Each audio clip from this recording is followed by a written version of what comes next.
Okay, very good.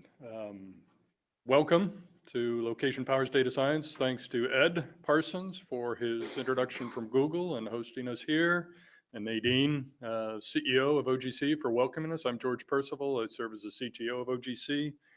We run this series of activities called Location Powers as a summit, a series of summits aimed at topics that are very relevant, ripe trends that we think need some attention and perhaps some development based upon community consensus and the like. So we've been doing this several years. It's probably about the 10th one or so. I have to say it is the largest one, I believe, that we've done. Organizing committee. Nadine mentioned that as well. I'll put the names up, as well as OGC staff who has contributed greatly to the development of the organization. Quite a few of these people are in the room, and thank you all for the 6 to 8 months of development activities that have gotten us here today. So what are we here to talk about? Location Powers Data Science, the explosive availability of data about every aspect of a human activity, and the ability to gather that information and analyze it and be able to put it to use in decision making that makes us a better place to live, right? So a shift from data scarce to data rich, lots of computing capability that we never had before, cloud computing that exists in ways that we never, imagined a decade ago even, right? And nearly all of that has location and time as the key aspect associated with it. So I make this regular contention that we are in the golden age of geospatial data science. From a mythological perspective, golden age was this garden in which all of the resources were readily available. People were in a happy garden, if you will, where resources were widely available, data is widely available. We're able to make use of it and live a splendid life. I'll remind you that the end of the golden age was Prometheus. So where do we go? What do we learn and what do we do with it, this golden age? It's what we're here to find out, right? Figure out how we're going to go from here. A diagram that may come up. There's a little bit of a lag, I guess. It's on my screen, but not. There we go. So we could argue about this diagram. It's from NIST, but generally, as in many innovations, it's a convergence of multiple trends. Statisticians will argue they've been doing data science for a while. President of American Statistical Association, Wendy's here, and we'll speak tomorrow. The folks that do the cloud computing, large scale computing and the like, will argue they were the innovators and the like, but we also all know we're here for applications, right? That's what we're here for, is to put this to use. So this kind of gets after that in some way. And so it was with that kind of concepts in mind that the committee put together an outline of sessions, and momentarily that may come up. Session 1 will provide us the foundations, looking at what are the fundamentals that are behind existing kind of geospatial data science and what are the driving trends for that. Session 2 is going to get into a little bit more of the technology. In order to do analytics, you need good data representation. The first step to really good analytics is data representation. So session 2 is titled Analytics and Representation. If I go ahead and come back, that's really bizarre. But I'm learning how to use this. I'm a learning machine, right? I may have some intelligence. So session 2, analytics and representation. We'll get into some really good math models, some good discussion there about some really innovative trends with respect to data science and data analytics. And then everybody's favorite topic at the end of the day, AI and machine learning. Our chair of the GeoAI working group is here, along with quite a few folks that are leaders in the development of an application of machine learning to geospatial. We'll have a reception, no host, tomorrow night at Stein's down in on Castro Street in Mountain View. So we welcome you all to come down there tonight. Did I say tomorrow? It is tonight. Want to go there tomorrow night? That's fine. Time and space, George. Time and space. I got the space right. Yeah. Time is important. So tomorrow morning we turn towards applications and outcomes. what does this make a difference with? And so how can we apply? We've got a good panel of folks that are addressing multiple different applications of data science and how that can make better decision making. And then actions to take at the end of the day tomorrow. We want to be able to leave here with recommendations from you as to what should be done going forward with NOGC for sure, but much broader than that as well. The end of the day, we'll have the rapporteur reports, the tell us what you tell them, tell us what you told them, and tell us what we heard kind of thing. That also sets the stage towards the report that will come out of here. So if those rapporteurs are not reporting back what you think you heard, let them know, because we want to capture that and get it into the report. So that's what we have as an overview for the workshop. That's the workshop for the plan for the next 2 days, the 5 sessions and the reports. So that ends kind of the opening. And so now we turn to session 1 on foundations. And so we need to shift towards first presentation and the like. Ed is our moderator for session 1. Oh, I'm the rapporteur. Mark's going to be the first presenter. Is there any questions about the session though? I mean, the overall workshop. Generally, obviously, there's a lot of questions, but just general logistics. Cool. Very good. Hi, I'm on the line. Can you hear me? Yes, indeed. We can. Great. So I'm having some real technical problems, both with the computer being able to get in, and I'm also having some problems with the phone. Is the presentation actually being presented through the meeting app? It should be. I'll let me have a look at it in a moment. Once we get the next presentation going, I'll check what's happening. Great. Okay. Thank you so much. Okay. And then Adam Martin, Esri reminded me, we do have an online app for nominating your questions that went out, and I'll put it in the chat. Adam, if you can put that link in the chat, and people want to nominate, you can nominate a question and you can vote on a question there. So we're looking for, what do you think are the important questions that should be asked and discussed during the workshop? Cool. Yes, sir. John. Pardon? Oh, the link to call. So if you go to locationpowers.net, there will be the link to this meet. So you can get that too. So log in if you want there and see the chat that's going on there. Yeah, this should be important, right? Something. It will be when we plug things in. Okay. So we are just about to start the 2 keynote presentations. Niels, you want to come up, plug your laptop in, and then I think you've got both the presentations on.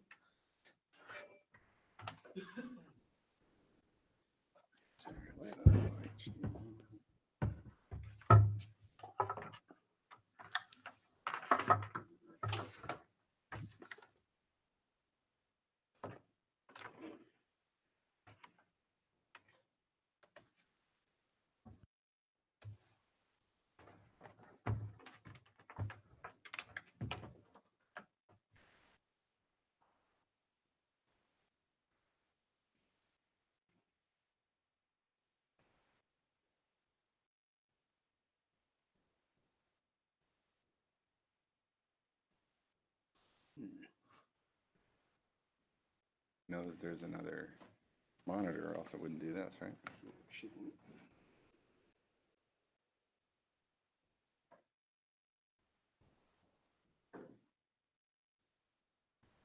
Plug it in, plug it out.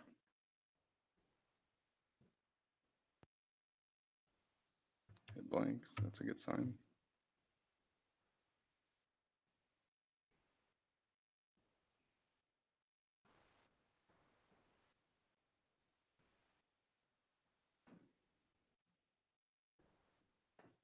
There we go.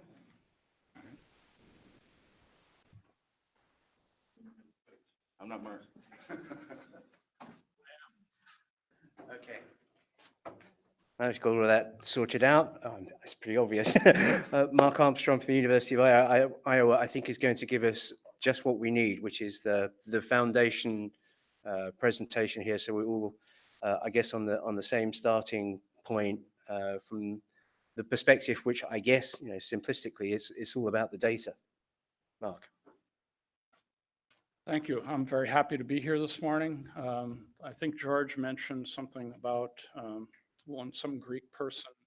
I'd like to refer to Sisyphus, the dude with the rock, right? And I think that's kind of where I am, rather than the golden age. So I'm going to present a somewhat more pessimistic view of things, I guess, as I want to do. I also want you to understand I'm going to go pretty quickly here because I have a lot of slides and we're going to get through them somehow.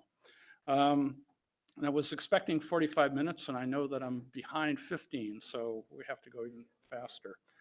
So what's the problem? I think we've been describing some of this. In the distant past, we had software, we had processors, we had static data for the most part. And then software improvements took place over time. Performance in computing steadily improved over decades. And our data sets grew in size and complexity.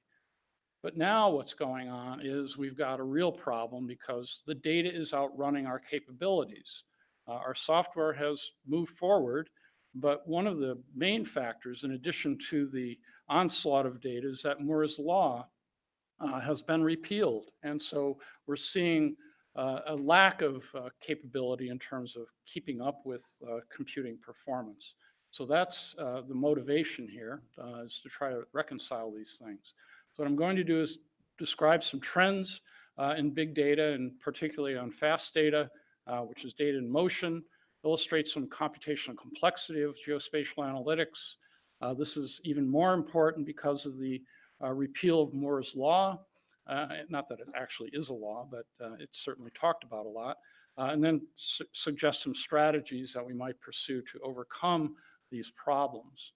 There are some clear roots in this area, going back to temporal GIS and dynamic GIS, and I'm pleased to see that Kathleen Stewart is one of our panelists. And I'm giving a shout out to Kathleen's book here. It's old, but it's relevant. But we have fast streaming data that is orders of magnitude in change. And so this is where I think we are.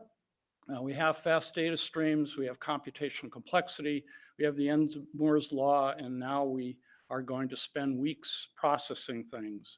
And so what I would like to do is suggest a different path, one in which we are going to use experimental architectures, develop new methods in order to try to get things back into control so that we can do analysis of large data and fast data in time frames that would enable us to use the techniques in the frame of a meeting, for example.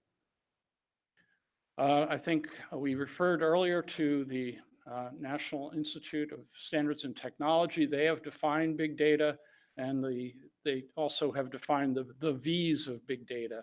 And I'm going to focus clearly on the velocity aspect of it, but there are lots of other V's that have been developed. I actually went on the web and found one definition that had, I think, 13 different V's.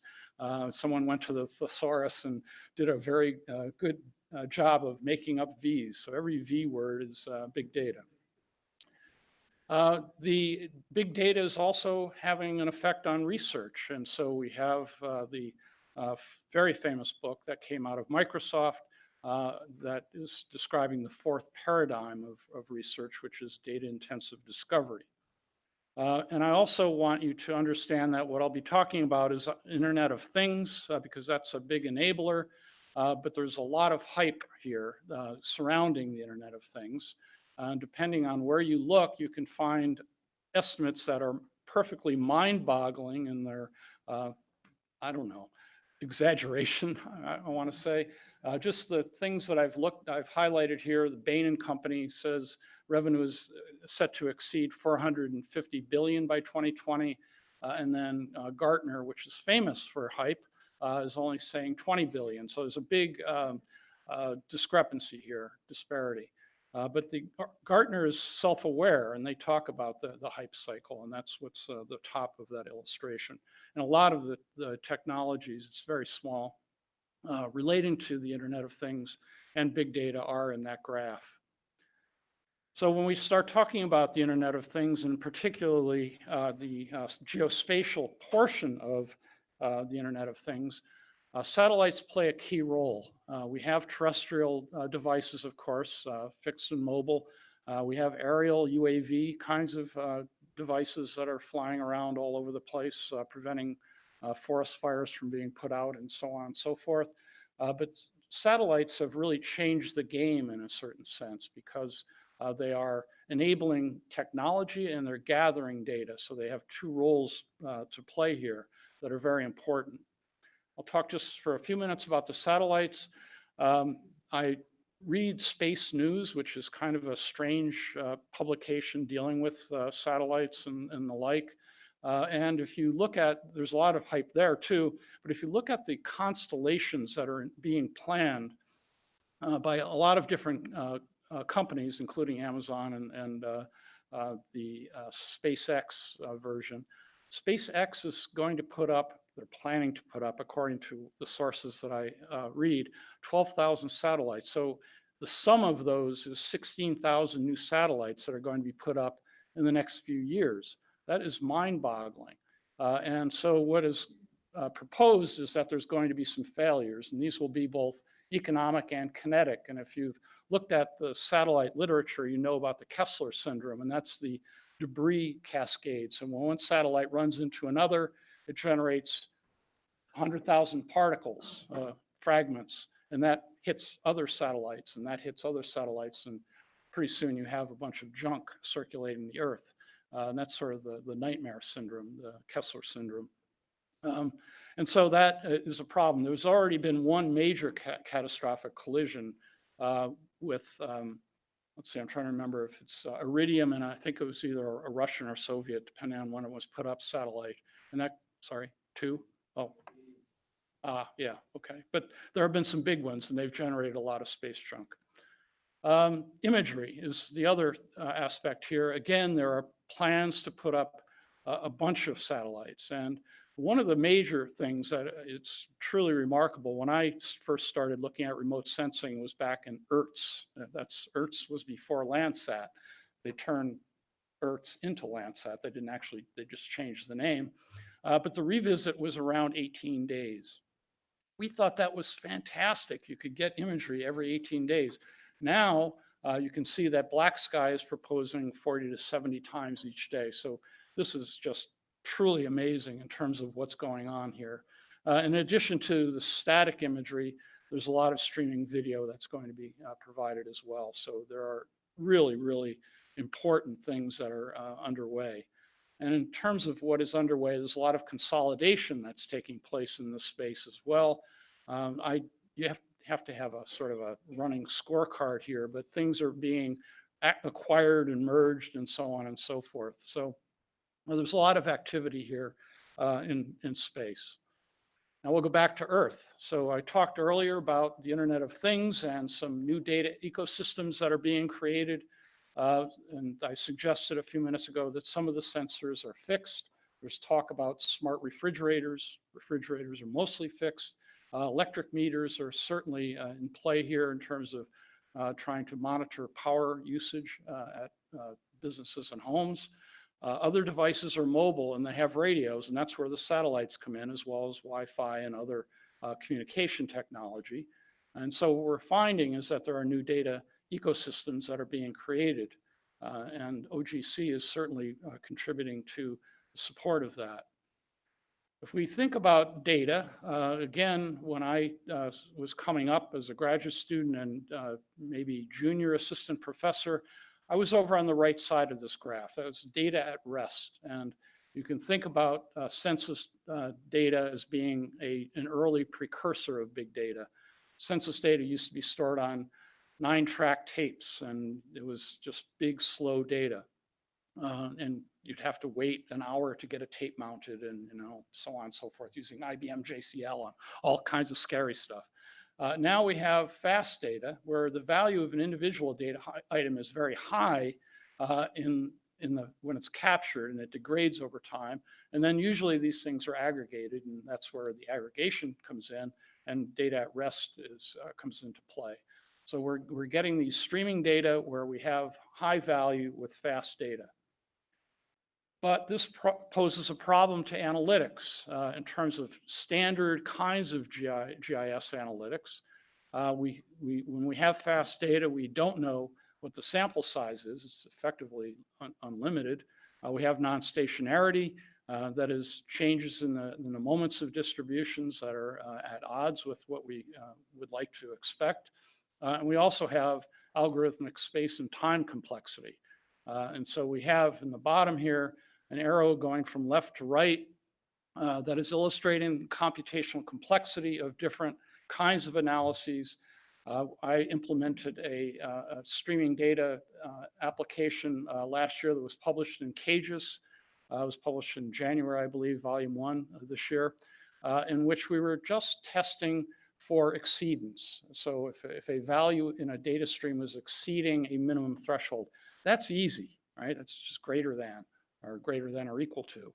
But when you start getting into other kinds of analytics, that's where we run into real problems. So just a few examples, I should say. P-median problem is a combinatorial optimization problem where you select P facility locations from n demand sites. If you do a brute force analysis, it explodes combinatorially, but we do have heuristics that can be used to address the problem, but even those heuristics are space and time complex. GID, the GI star statistic is order n3, and cube, sorry, and then kriging, depending on the kind of kriging that you're doing, can be up to order n to the 4th power. So computationally complex. So what are some new strategies? I'm not going to spend a lot of time here. I'm going to introduce a couple of ideas that were new to me, at least. The first is reservoir sampling, and the second is approximate computing. The reservoir sampling is a rather straightforward approach, I think. One way to deal with fast data would be to just throw out every other observation or something like that. But that can lead to bias, and that's called load shedding. So reservoir sampling is an attempt to reduce load shed bias. And basically what we're looking at are elements in a stream that are coming in, and the location, their temporal index is evaluated in terms of their location in the stream. And there's a probability distribution that we can derive in order to determine whether something will be sampled or not. And then there's another modified approach that I've run into that increases the likelihood that more recently added observations will be included in the reservoir. That is, recent data is more salient than older observations. The downside is that reservoir sampling actually requires computation in order to be achieved, and that's always a problem. Approximate computing is heresy, so I'm here to be a heretic. The premise here is that some analyses do not require absolute correctness, and that is true. We're trying here to exploit the gap between the accuracy required by users, which is sometimes not that much, and that provided by the computing system, which often is great. And so this can reduce storage requirements, and improve performance. And also, it's being used to save energy. And in terms of efficiency, energy is sort of one of the new things that is being very seriously considered in terms of, in addition to time and space complexity. This is not a new idea. We've used lossy algorithms for a long time to encode pictures and music. To some people, that's anathema, particularly the music part of it. But we often have been aggregating data, and that's an approximation. So if you're interested in learning more about approximate computing and the heresy that is involved, there's a very good article in Computing Surveys that's referred in the bottom in 2016, written by Mittal, and it's very thorough and very good. There's a different perspective that I'd like to think about. That is, if we have a stream, we can actually copy the streams and have different processes operate on these copies. I assume here that storage is infinite, or free, or both. So we can make multiple copies, and we can process these different streams in different ways in order to achieve different objectives. So this is one thing to be thinking about. We can have one stream that would be just dealing with exceedances and things like that would be processed in real time or near real time, and then heavy duty processing that would be done sort of offline or in background mode. So it's a different way of thinking about it. So we have a problem. What are we going to do about it? Well, Going back again to our Greek friends, we have the need to have a longer lever and a place to stand. Now this will provide some leverage. This is the Aurora machine. This is a stylized representation of Aurora, which is a project that is being funded by the U.S. Department of Energy. It will be located at Argonne National Lab to the tune of $500 million. So this is an enormous investment. It's one of 3 exascale systems that are going to be developed. These are called Coral systems, collaboration of Oak Ridge, Argonne, and Livermore.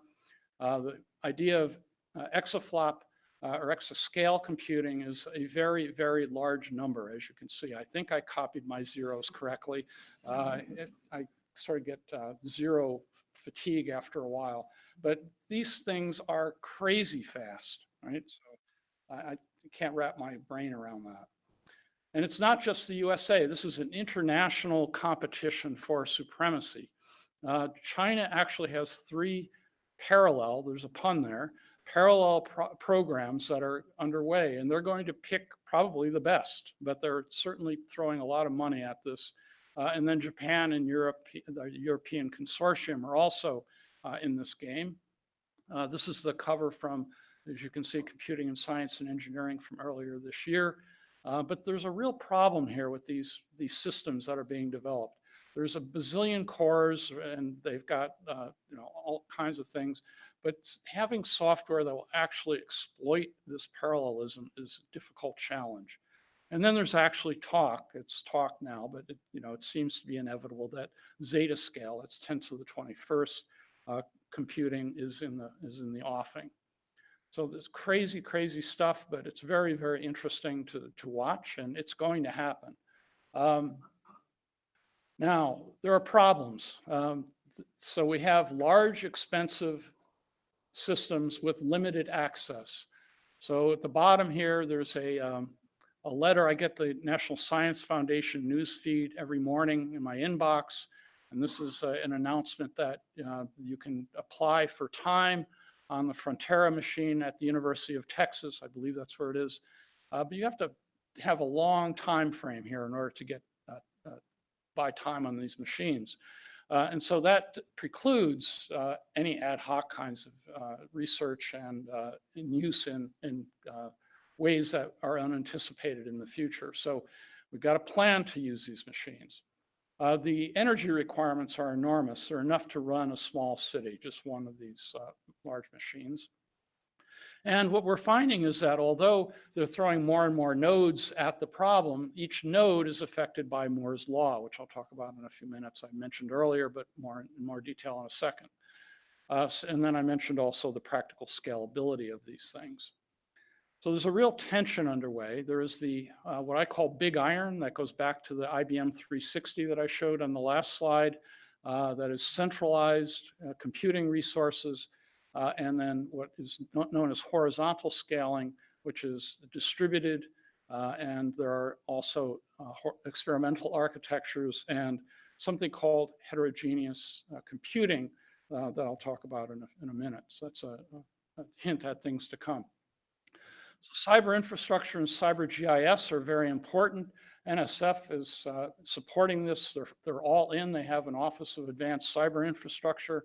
And the basic idea is there's the use and development of middleware to connect computing, storage instruments, and people together and support the interoperability of these different components. And in the geospatial realm, the preeminent, as far as I'm concerned, exemplar here is the Cyber GIS project at the University of Illinois at Urbana-Champaign that is spearheaded by Xiaowen Wang. And I think Anand is here as well. Shout out to him. The cloud computing we heard from is a different distributed model. It's very effective for some applications. It's on-demand, elastic, heterogeneous, measured service. So you can buy cloud services from Amazon, Google, and others, and there are certainly private clouds and so on. And people have demonstrated the effectiveness of cloud computing in the geospatial realm. There's 2 citations there. But there's a real problem with cloud computing, and that is latency. computing, if it was, or communication, if it were perfect, would be at the speed of light, but even the speed of light is too slow. But we have switches, we have the problems with media, and we have distance. So distance is a problem. And then this is a real issue for applications that require real-time response. And I'm referring here to two examples of augmented reality and autonomous vehicle control. If you've ever used a VR system where there's latency, it is very, very, very disorienting. I've done it, and you make yourself sick pretty easily. So I make myself sick pretty easily anyway. But in any event, it is really, it affects your inner ear big time. So there's a compromise that has been suggested. Edge and fog computing are two ways to put processing in between Internet of Things devices in the cloud in order to cut down on the amount of data that's transformed or transferred, I should say, and improve the performance of the networks. It turns out that geography really does matter here. The little picture on the bottom is a sort of a large credit card processor that NVIDIA is developing that executes at 21 trillion operations per second. So that's an amazing device that they are using to implement the edge devices or fog devices. Now, I've mentioned Moore's Law. So Moore's Law has been a big deal for a long time. It was sort of how Best Buy made their fortune. Every week, Best Buy ads would advertise more gigahertz, right, for the same price. And so that was a thing back, a decade or so ago. But that's been repealed, and it's not just me saying that. And there's also the idea of Amdahl's law, which is limiting the number of cores that can be used effectively in any application. So people have begun to look at alternative architectures that can be used to boost performance. And this is where things get kind of icky because we have to get closer to the machine.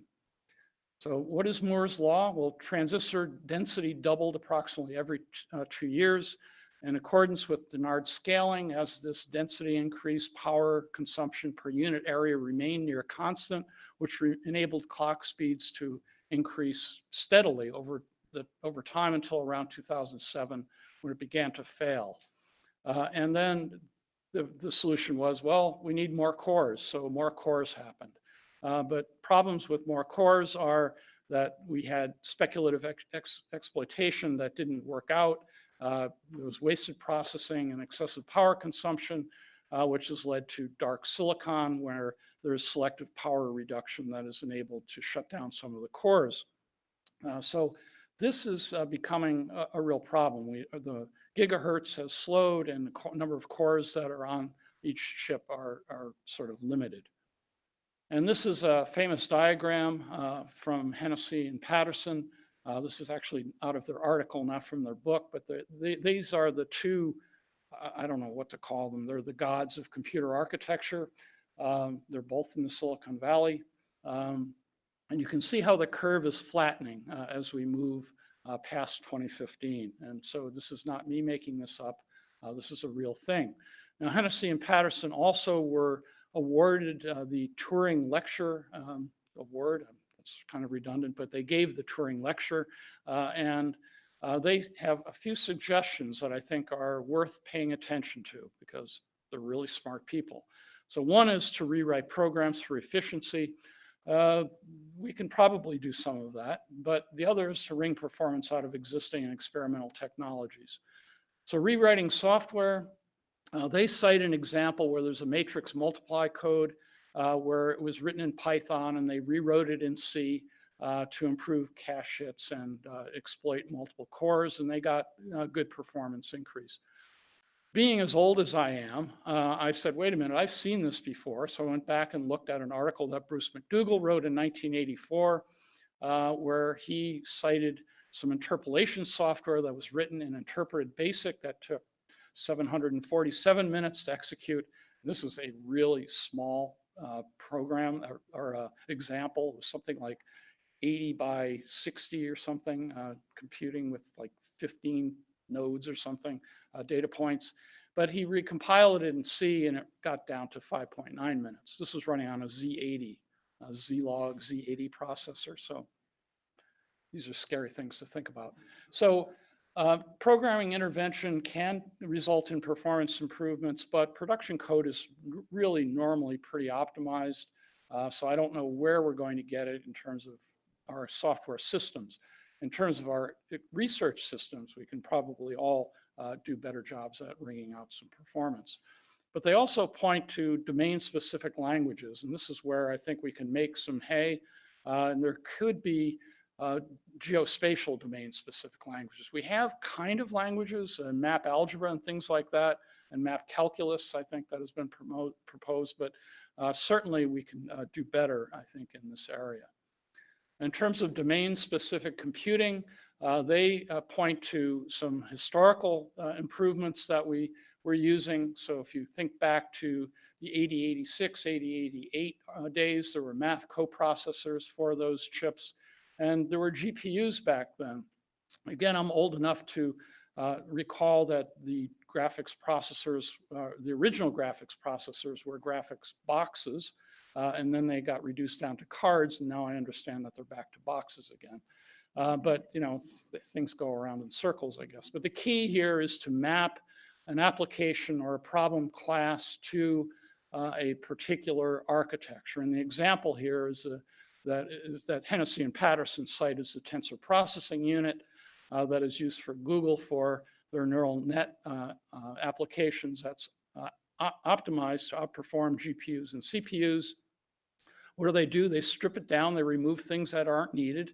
They added a large two-dimensional multiply unit because that's what you're doing when you're doing these neural net applications. And then they don't need a lot of precision here. So they're using 8-bit integers. So again, this is limiting the amount of precision that you might expect to use. There are other architectures that are somewhat similar. There's the NVIDIA has a device, a graphics card that uses tensor cores. This is an article I'm citing from last year in Computing and Sciences and Engineering that is citing that you can get an improvement of 16 times faster than normal computation, in part because they're a specialized processor that's using limited precision arithmetic. So the idea there is that we can improve performance substantially, but that's for a limited class of problems, basically matrix multiplications. So a single architecture may not be the best choice. I mentioned heterogeneity. This has its origins in the 1980s. There was a person at Purdue who pioneered a lot of this. His name was Howard J. Siegel, and he was concerned predominantly with using SIMD and MIMD kinds of architectures.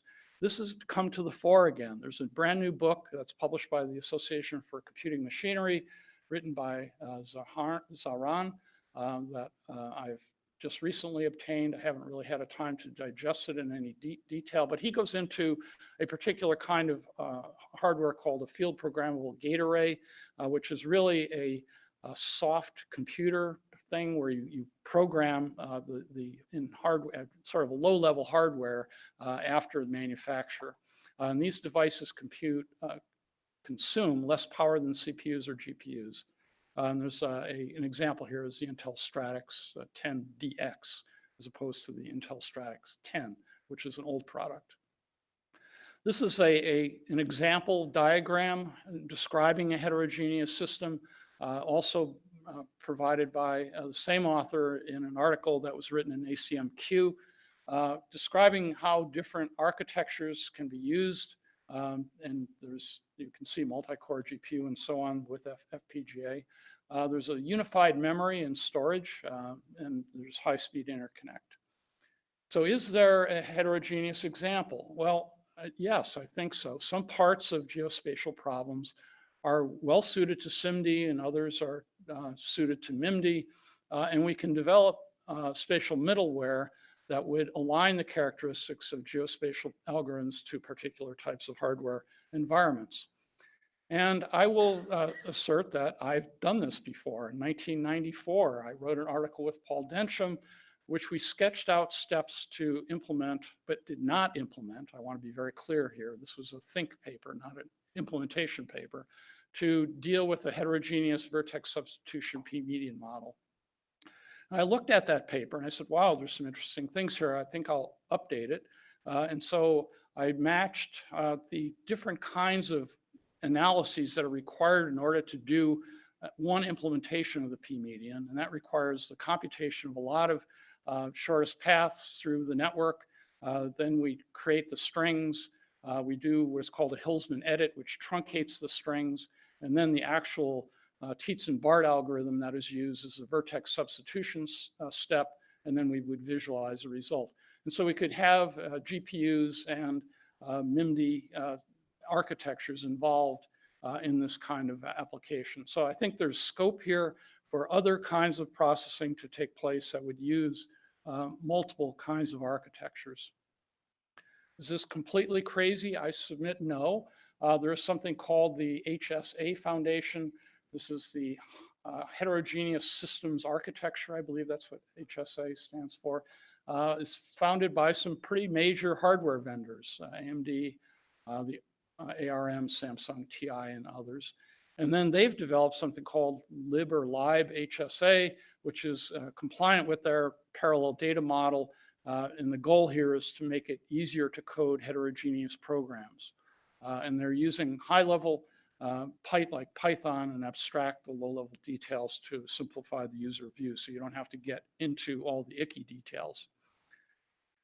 A word about machine learning, and I realize that I've reached my limit here in terms of time, but I'll try to fumble forward. Other people are going to talk about this, so I'm just going to brush lightly on it, but I want to acknowledge that it is a big deal. I'm not trying to downplay its importance, but there are problems with machine learning, and one solution to the problem is neuromorphic computing. So on the left-hand side of the figure, there is the idea of DNN, CNN, that's convoluted neural networks and deep neural networks. And so we have NVIDIA, which has the Volta card. This is not a Volta card, but it has tensor cores. The TPU has tensor cores. They're very efficient at supporting neural networks. But the problem with neural networks is that they're very brittle. If you throw something novel at it, they break. And so I don't know what to do with that. So neuromorphic computing is unproven, but it's less brittle. And there's a lot of money being spent on neuromorphic computing. Intel is spending a lot of money on it, and they're developing a very large system that is one with 100 million neurons by next year. And IBM has what is called the True North project that is also very well underway. So there's a lot of action in the space by major players. Lastly, what I call the quantum quandary. So this has the potential to completely disrupt everything. It's sometimes called a game changer. And there are certainly applications that could be used here, such as optimization and machine learning. When I took physics, I didn't study any of this stuff. So I was a Newton guy. And he wasn't Greek either. So don't ask me to explain this. I know it very superficially. If I get into the weeds, I'll turn myself inside out. Don't make me go there. But the basic idea is that if we have a fully functional quantum computer, this is going to break the internet because they can factor integers and decrypt public key encoded messages. And that would just break everything. And that's a big concern for security. And the United States is spending $1.25 billion on the National Quantum Initiative Act that's intended to spur research and development in this area. And these national research centers are at some of the national labs, which indicates the strategic importance of this activity. There's been a recent Google Gambit on quantum, and there's been a Nature paper that was published, I think 3 weeks ago now, in which they are claiming quantum supremacy. And so this is a very big deal. Their system was 53 qubits, which is not that big. but it can assume the 2 to the 53 to the 53rd states, which is 9 quadrillion states. And the example that they used, which was very compute intensive, but not data intensive, took 3 minutes, and they estimated it would take 10,000 years on the Oak Ridge, the highest performance Oak Ridge computer currently available. IBM said, hey, wait a second, we're working on this stuff and we don't think that it's right. We think it only would take 2.5 days. So even so, 2.5 days is a lot. And what's being thrown around here is that this is Kitty Hawk, all right? So the Wright brothers didn't fly us here, right? We got on jets that were very well realized, fully realized, and not some rinky-dink thing. So this is a rinky-dink thing, but it is an important milestone. But there are large barriers to overcome. And when I start talking about these barriers at Google headquarters, I feel as though I'm about to receive a very powerful electric shock. Please don't tase me. So these are smart people that are writing about this. I'll go backwards here. The op-ed in the New York Times on October 30th was written by one of the reviewers of this article, the reviewer of the Nature article. He outed himself in the op-ed, but he was also one of the authors of this National Academy of Science report that was issued last summer. And so they are saying there are lots of real problems to getting a fully functional quantum system. One is noise, because quantum machines cannot reject noise, unlike normal computers. So the noise is confused with an actual state of the system. There's a lag in terms of converting real data into data that can be used in quantum systems, and that's really a problem with geospatial big data. We'll have to have an entire new software stack. I don't know anything about writing software for quantum machines, but I am sure that it's nothing like what we're used to. Debugging is also difficult because if you want to get an intermediate stage, the superposition collapses and the whole thing halts. And there also is talk about the lack of an integrated system or a circuit virtual cycle not being present. And that is the sort of feedback between market and research and development that drove developments in Intel and others for years and years.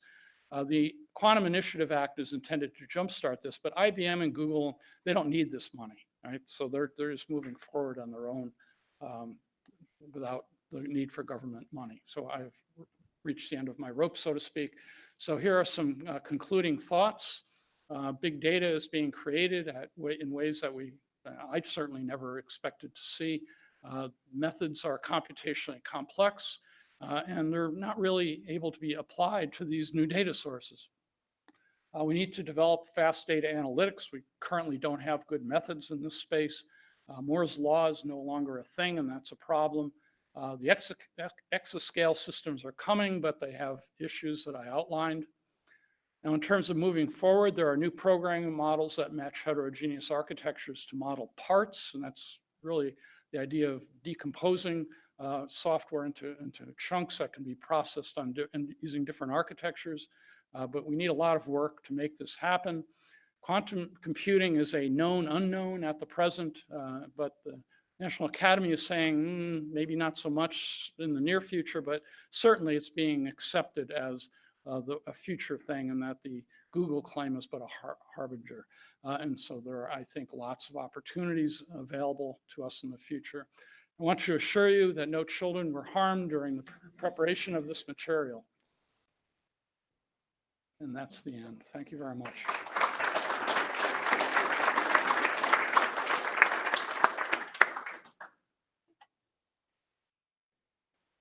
Should I sit down? No. I think we've got time for a couple of questions. I've got the microphone here, so people online hopefully should be able to hear us. So maybe time for 2 questions for Mark. Oh, here we go. So the heterogeneous architecture portion, the different modules, like interesting. You also mentioned that there was already some development of writing Python that would allow you to make use of those to hide that complexity from people that are writing, say, geospatial algorithms in Python. Do you see some development of that happening? I think there's certainly I think there's certainly, is this on? Yeah, okay, yeah, okay. Yeah, I think there's opportunities there. I mean, Python is a de facto language for developers to be using, sort of at a high level. And so if they can make use of this, this lib HSA or whatever it's called, that certainly is an opportunity. I don't know how well developed it is. I was just grazing at the surface. I've never written anything in it and don't know much about it. So.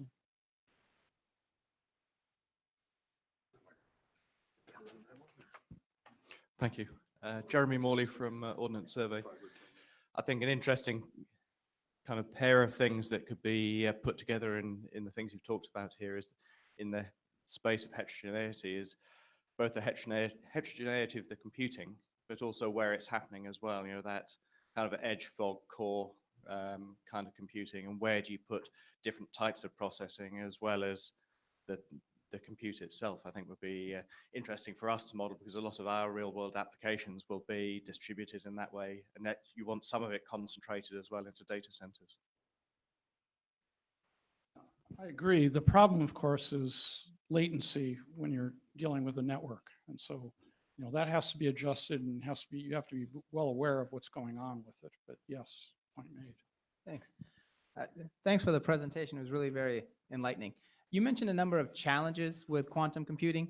Weren't all of those challenges with classical computing once upon a time as well? Yes, that's why people are saying this is Kitty Hawk, that there is a future. I'm not suggesting that it's not real, but there's a big difference between the Wright brothers and a 747. So I think there's a lot of work that needs to be done. I didn't fly a 747, but the first time I got on a 747, I was sure that this plane will never take off, right? It was so big.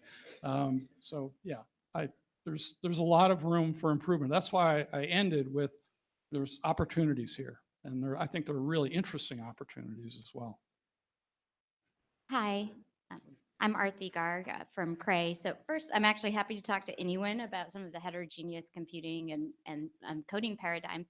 But I had a question for you. Sort of at the beginning, you talked about all of the new satellites and the new data streams that are coming from there and some of the commercial ground-based data. I'm also curious how you think about some of the other government data like stream gauges, all these other Earth observation data that I think are relevant, but you know, I don't know how well connected that stuff is right now. Yeah, a lot of it is wireless. I mean, there's I know a stream gauge that's very close to my house that has a satellite uplink. So, I mean, there's definitely stuff going on, and it's all streamed in real time.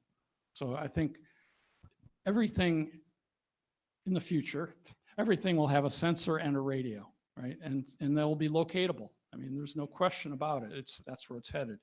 And I just see it very clearly, and maybe I'm crazy, but you know. So I think yes. So there's the technology side and there's the algorithm side, and I think the side that a lot of us are on.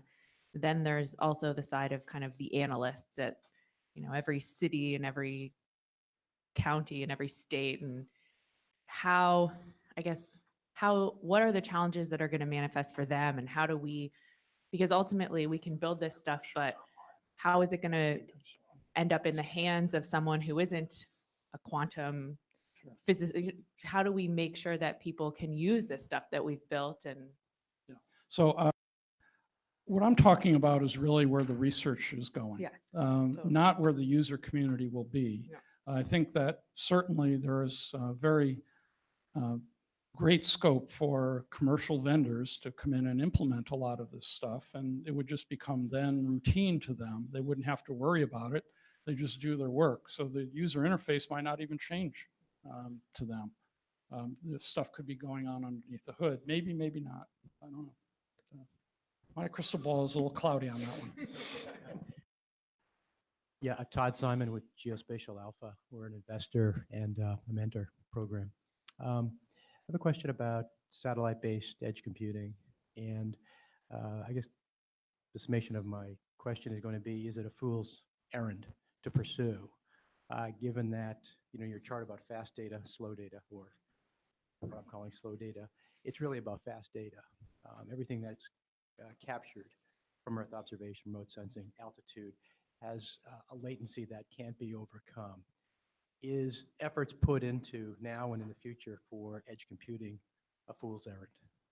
I think that there is streaming video that's coming down. I don't know what its latency is. I was under the impression that there wasn't horrible latency, but I could be wrong. I'm willing to stand corrected on that. But streaming video, it's happening. It's a thing. And these satellites are in low Earth orbit predominantly because of that. Because if you think about the time that it takes for a signal to hit a geostationary, it's far lower in terms of latency to hit a low Earth orbit. And that's why they're only up like 200 kilometers or less in some instances. And so latency is not as big a deal there.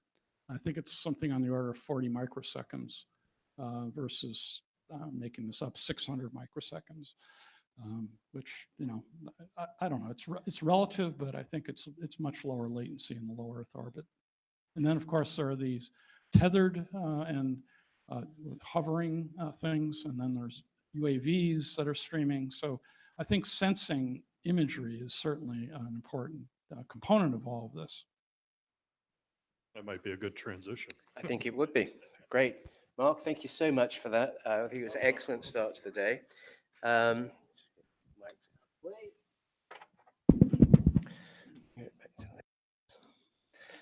Niels will present, I think, a very different perspective, but one that's probably actually really a useful segue on from that last presentation, where this is a real application of data science to a problem space that I'm, I suppose, slightly familiar with, but I'm from the wrong side of the Atlantic.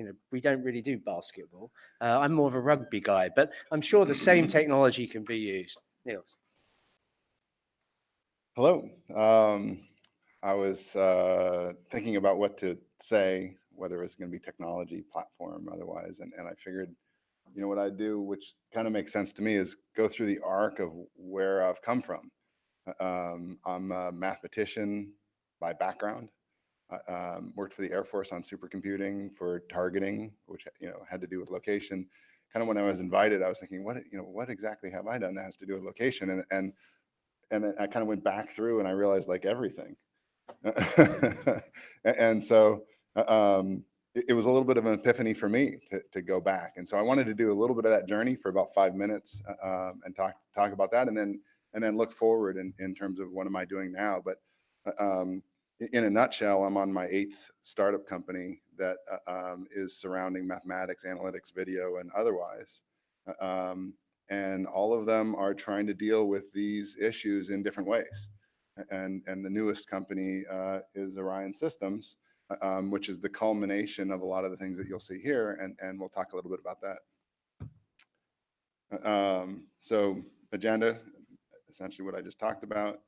A little bit of a flashback. And this is kind of cool for especially where we're at right now. A couple exits up on 101 is, and I'm better at walking around. I'm a walker. Give you this, and I There we go. give you a lapel. That's fine. I'll just test. Yeah, good. So here's East Palo Alto. Maybe some of you know it, some of you don't. It turns out to be one of the most dangerous places in the world. In the 80s, when I was in high school, every day we would hear gunshots. And my father worked for the U.S. Geological Survey, also in terms of earthquakes and geolocation and things like that. So he took his knowledge from locating earthquakes and applied it to locating gunshots. So that's actually me and my dad right there, figuring out where gunshots were using seismic equipment that we duct taped to people's chimneys.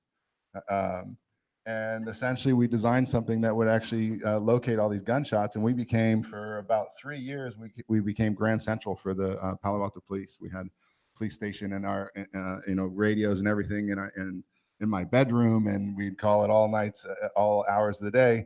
And we really tried to figure this out. Now, if you go here, interestingly, this used to be called Whiskey Gulch.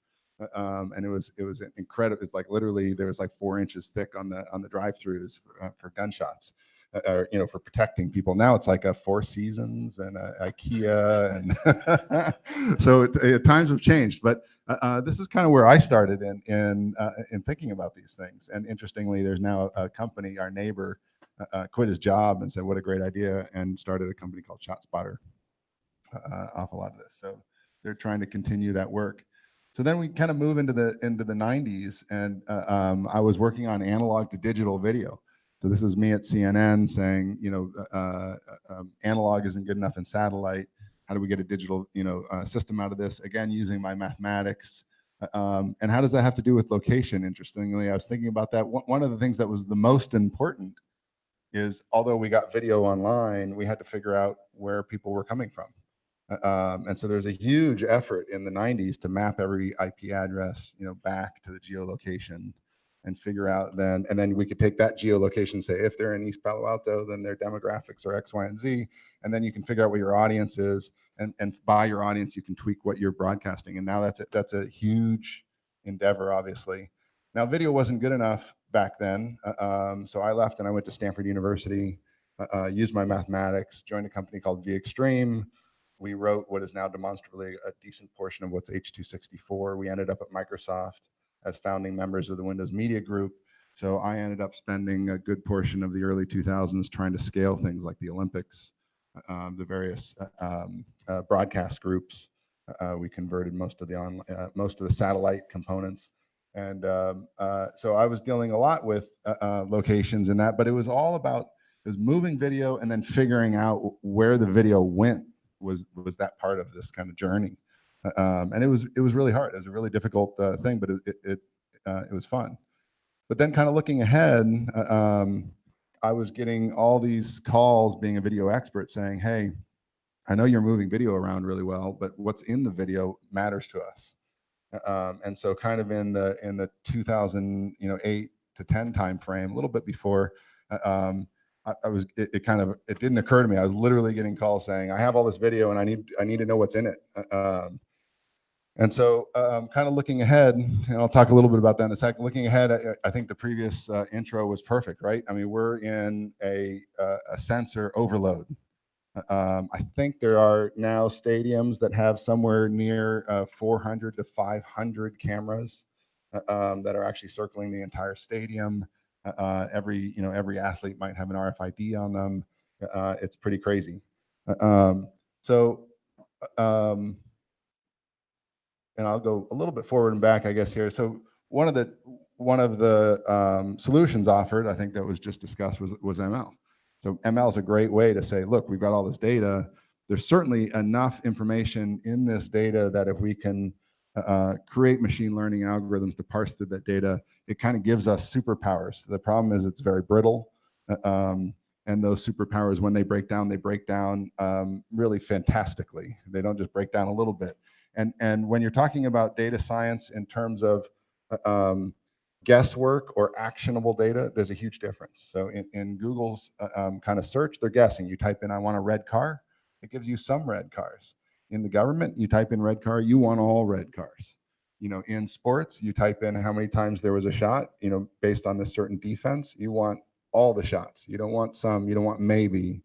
You want to know very specifically the analytics around that so that you can make future decisions and be informed.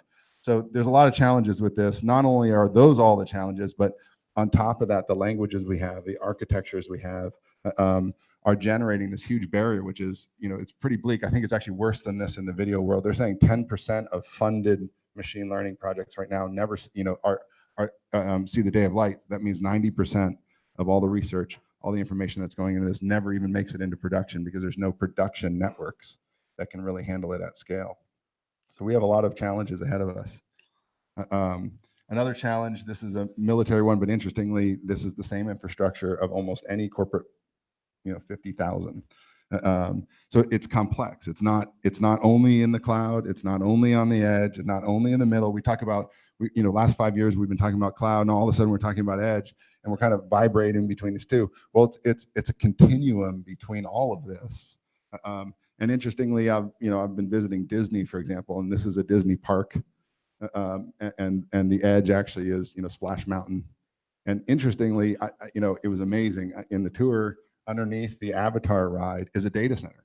And it's not a small data center. It's a 10,000 square foot rack, data center that's powering this sucker. So every one of the ride elements is the edge, and the data center, which is 5 floors down, is a whole nother, segment of this challenge. And then that data center, interestingly, leads to another bigger data center that runs the park. And then that data center is actually then connected to all the other data centers around the world. And all of those are then connected by fiber to AWS. So we've arrived at this, and the data is going through it, but the intelligence and knowledge is near zero. It's operating the park, but it is certainly not telling us what to do, how to make decisions, and the amount of analytics is very little, if not kind of essentially non-existent. So my latest company is Orion Systems. It's the culmination of, okay, I had one company which was trying to get video places. I had another one which was trying to figure out how to compress the company. I had another one that was actually a satellite company, trying to get it over satellite. And I realized, going back to the Olympics, the Olympic Committee came to us while we were at Microsoft and said, hey, the codec, and this is a little bit about optimization, a good segue into that. The codec itself, you couldn't run the codec 4 times and tell it to create an iframe at exactly the same moment in time. And so we had to go back and fix the codec so that you can create essentially what is now multi-bit rate that generated Netflix and Apple and all these other smooth streaming technologies that you see today would not exist if we didn't tweak the codec, given a couple months in order to create that iframe barrier. So now you can fit every 5 to 10 seconds, you can decide which fragment to get next. And so you can be watching a low bitrate video feed, and then you can jump to a high bitrate, but you're guaranteed that iframe is the border between those different bit rates. The lights went on for me, and it was like, well, if you can tweak one thing in the codec and all of a sudden you create $5 billion companies or multi-billion-dollar companies, what else could you tweak in the infrastructure? Because all we were worried about was one-to-many. But what if the problem wasn't a one-to-many, especially when you're trying to figure out what's in the video? The problem is more about how do you add video over the course of the stream, and then how do you scale that? There's not a lot of places in the world that have content where you can play with, and so we'll talk about that a little bit. There's an image here. The first place I thought of is let's learn. Let's pick a content type that's not secret, that has an abundance of it, that I can play with. All these other things. So it was the NBA, and I'm not a sports guy. I think I fell asleep in my first baseball game with my dad. So, but I in talking to everybody about content, they're like, look, basketball has 1,300 games a year. They have back-to-back. It's the only sport where they get on an airplane, they land, and then they're basically getting into the next game, and they need the intelligence from that game the night before in the next game. And so that's real time enough, and it's just the velocity and veracity of that. And I was thinking, well, 1,300 games isn't too bad. So I launched a company called Synergy Sports. And this is now, 10 plus years ago, there was no ML and other things. And so what we decided to do was plug in humans, but plug the humans into an algorithm so that the humans were actually doing work. That essentially has become what's now called crowdsourcing. But we were crowdsourcing in a little bit of a different way. We actually built algorithms that plugged expertise in at different levels, so that one person can watch a low bit rate feed to, another perfect slide that you had. So you're creating all these different feeds. One person's watching a low bit rate feed that is fused with the courtside data. Another person is only looking at defensive, another one only offensive, all the way down to, we now have experts. We have 6,000 people who are trained and that are online every week. And all the way down to, we have people who are experts at Paul Pierce in the game, the individual person, because they know his intent. They know his body language before he's going to take a shot. So they're figuring out, they're adding that's something even ML can't do. So all of those layers come in now, actually, believe it or not, in near real time. So the lower layers tend to come in real time, and then the upper layers, the cognitive layers, come in within about 5 minutes of the game. Our architecture is covering the different levels. So in order to do that, it's a whole nother discussion, a whole nother 5-hour talk, but essentially you have to figure out the storage layer, the transport layer, how to add intelligence over time. That impacts everything. And so one of the challenges I had was people would come to me and say, hey, can you solve this problem with the open source tools or FFmpeg or the streaming tools or the Netflix tools? And they're treating video as a done architecture, and then saying, now that we can get video everywhere, how do we use that video and how do we transport it using all the tools that were made? Well, those tools were not made for intelligence. They're extremely under optimized. And so we've been in that space, trying to figure out how to optimize them. We have done, for example, in our sports company, every year we look at AWS, Google, Microsoft, and we do cost comparisons. What did it cost to run on our network? We have our own data centers, our own satellite systems and everything. About 5 years ago, I think we were at 10,000 times less in terms of cost. We're still at about 1,000 times less, meaning if we ran the Synergy Sports system in AWS today or Azure, you're talking about the business would not exist. And so I think that's a interesting thing to look at is you can be a data scientist on a laptop, you can show some great things in the cloud, but when you actually go into the field and try and implement it, it's either going to not work, it's not going to scale, or it's going to be too expensive, and any one of those is going to take you out. I think that goes back to the slide, which is why is 90% of this stuff failing? We do have this is kind of our heterogeneous approach, if you will. We don't have the money to go build our own hardware, but we've decided, hey, algorithms are going to get better without us. There's no way we can dip into that. Humans are going to be able to do things that we don't know about in the future. We're not going to dip into that. But what if we created a distributed platform that allowed humans, algorithms, cloud, and everything to work together and to be able to describe that? And so this workflow right here, I actually don't remember which one it is. It looks similar. The basketball one's about double this. So essentially, you put your life source in here, and it could be VOD, it could be 100,000 hours or otherwise. And then decisions are making. It's transcoding, so it's creating multiple bit rates. These orange ones are machine learning. The green ones are humans. And then there's some analytics and other thing in between in order to figure out and filter and quantify data. So something like this is essentially running all of these things that we've been working. So the last 5 years, we've been doing just a ton of POCs across a wide spectrum. And I'm going to go through some of those now. So how are we using these advancements? First off, basketball. For getting back to location, this matters. Where you did what you did matters. Now, and not only that, we're doing this in near real time. So when you actually see people, the NBA doesn't let you on the court with a laptop, but you'll see people run down into the room in the middle half court, then they'll run back and give information. That's what they're doing, is they're allowed to run down and figure this stuff out in real time. So we're actually saying, here's the effectiveness, here's why you're losing, things like that. And we can actually say, this area of the court you're weak in the last 10 minutes, here's what you need to do. So just to give you a sense of basketball, never thought that there would be about 80,000 games. We're in other sports now, so we're probably near 150,000 games per year. So if you think about the globe in general and you think about all the courts in the world, that's not a lot, right? It's not, you think really where we need to get to is all of America, all of this with GIS data and everything else. But if you just took all the courts in the world and you were to make those things sensors and real-time streaming components and try and figure out analytics and location within those analytics, it's a huge challenge. It's a tiny, tiny pinprick on the world. And yet it's a huge challenge. Any given day, on a high day, we might be doing 4,000 hours of video and many thousands, tens of thousands of games.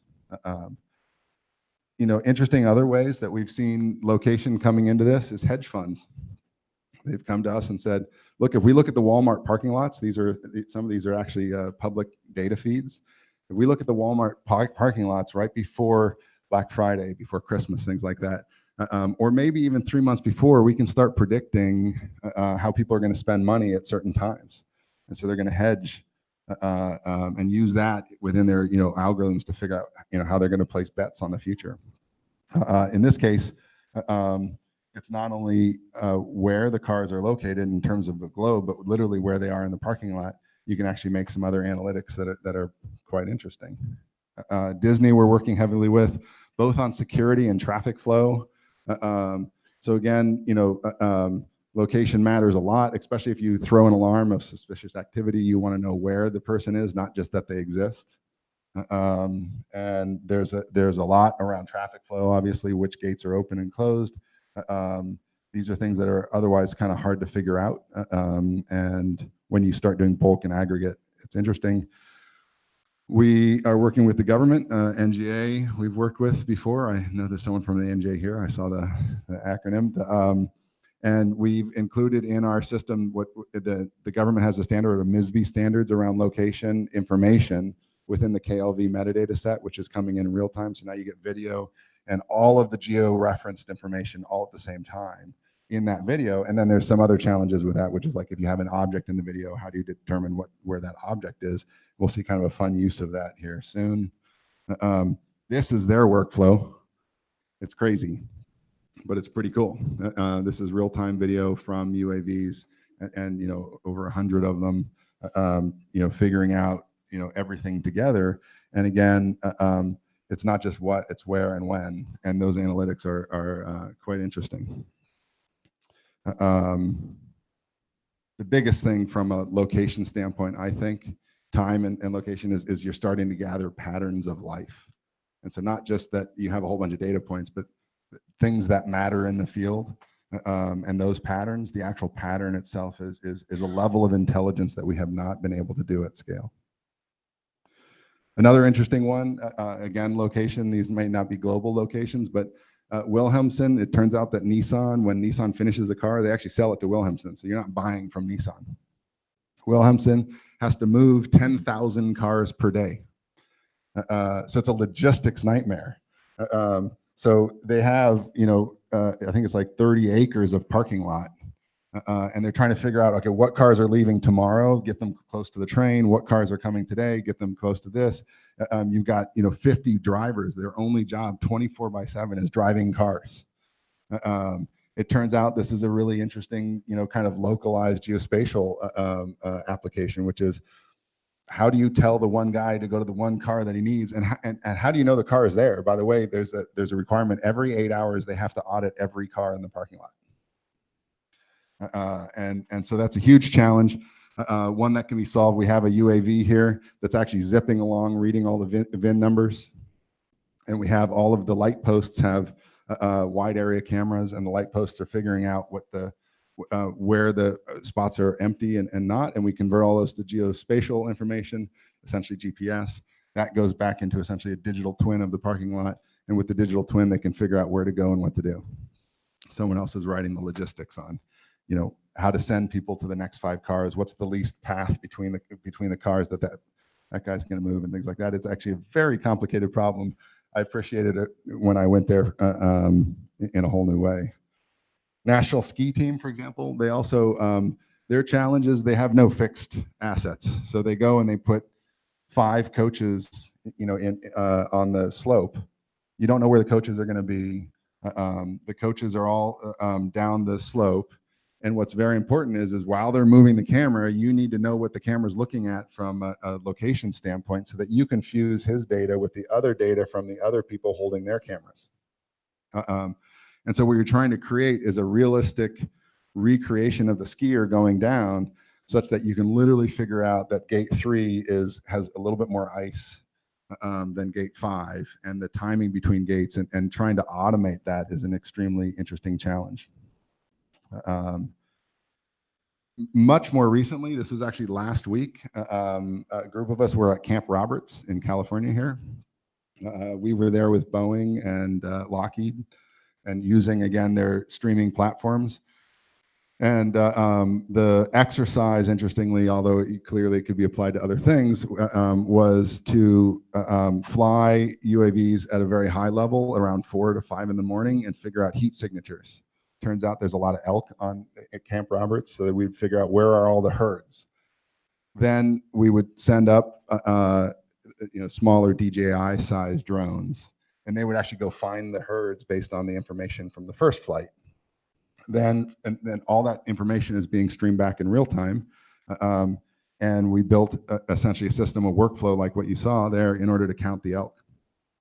It's a big problem, but it's a huge advantage to be able to count the elk on a weekly, not yearly basis, helps fish and wildlife figure out the herd size and management and all sorts of other things. But what was interesting about it is you couldn't do any of this without GPS. Like, it's really hard with machine learning to do tracking unless you know that elk, as long as the elk's not running, and typically in the morning they're all sitting down or laying down, you know that literally the GPS location of that elk. And so when you're looking at it through 3 different drones, you can determine that it's the same elk at the same time, and then you don't have to count it 10 times if you have 10 drones. These were pretty impressive programs. You could literally just draw a circle in the map where the elk were, and the algorithms would actually figure out where the drone would stop every X number of feet in order to map out the entire ground space within that system. So it was mostly automated. We just hit go, and we ate cookies, and we watched the count. It was very cold. And I actually, did I not? Oh, I actually had a, how do I do that? This was us in the headquarters figuring it out. This is us. This is actually a video I was going to show, but apparently I put it in the wrong thing. It was kind of cool. You can actually see the elk in real time as it's tracking the elk and counting it. And that's kind of the journey. I think, looking ahead, the amount of information that we're getting is huge. The Fuse data set is huge. Everything that we do pretty much is coming with location. We're working with one of the largest malls in California for flow and other things. Interestingly, as you know, the hybrid between satellite and inside a building, the data are all coming together. And so it's creating some really interesting viewpoints and analytics.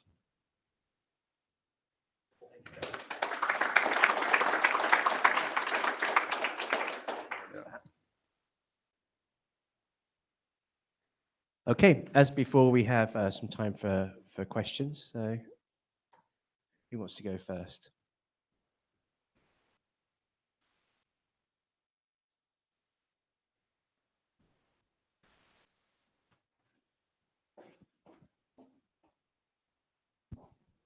That's an excellent presentation. I was just curious. I think one of the areas that we have a tough time as society is in the response and recovery to major regional disasters. And I'm guessing, based on the Walmart example and the Nissan example, that we could use these types of analytics pretty effectively to understand the progress of restoration and recovery. It takes weeks, months, maybe years. We sometimes know very little about in terms of how to move material and support. Can you comment on that in terms of the use of that? Yeah, I think it's essentially surveying the delta and the changes rather than being at even every 10 days by satellite, being every hour, because, especially in emergency response, things are happening so quickly is huge. At Camp Roberts, interestingly, they have a whole simulated village. And inside that village, they have an area of it which is simulated for first responders, and there's downed helicopters and cars that are crashed and things like that. And we were looking at how might we track. One of the things about brittleness is we wouldn't know beforehand as an emergency responder. I think one of the hard parts is you can create all the models you want all day long, and then all of a sudden something real happens, and you realize that the models aren't what you needed. And for example, if a certain building came down and it was a certain color and it was in the rubble of another building, you might be able to look for the color of that building in order to give you a hint of where people might be. And to do that I've been there in the first responder zone before, where they're like, hey, look for it, but you only have 20 people and you're spread out very wide. If you could do this in an automated fashion, it would be huge. Not only for the active right after, where you could say, hey, I'm going to train something very, very quickly on the red brick. And if there's enough concentration of them and a gap or a hole or whatever, I'm going to mark that on a map. And then all of a sudden the humans can start making decisions, more educated decisions on what to do immediately. And then, as you say, afterwards, as the rebuilding goes on, are you applying the right resources in the right places? Essentially, it's eyes in the sky, which is super, super powerful.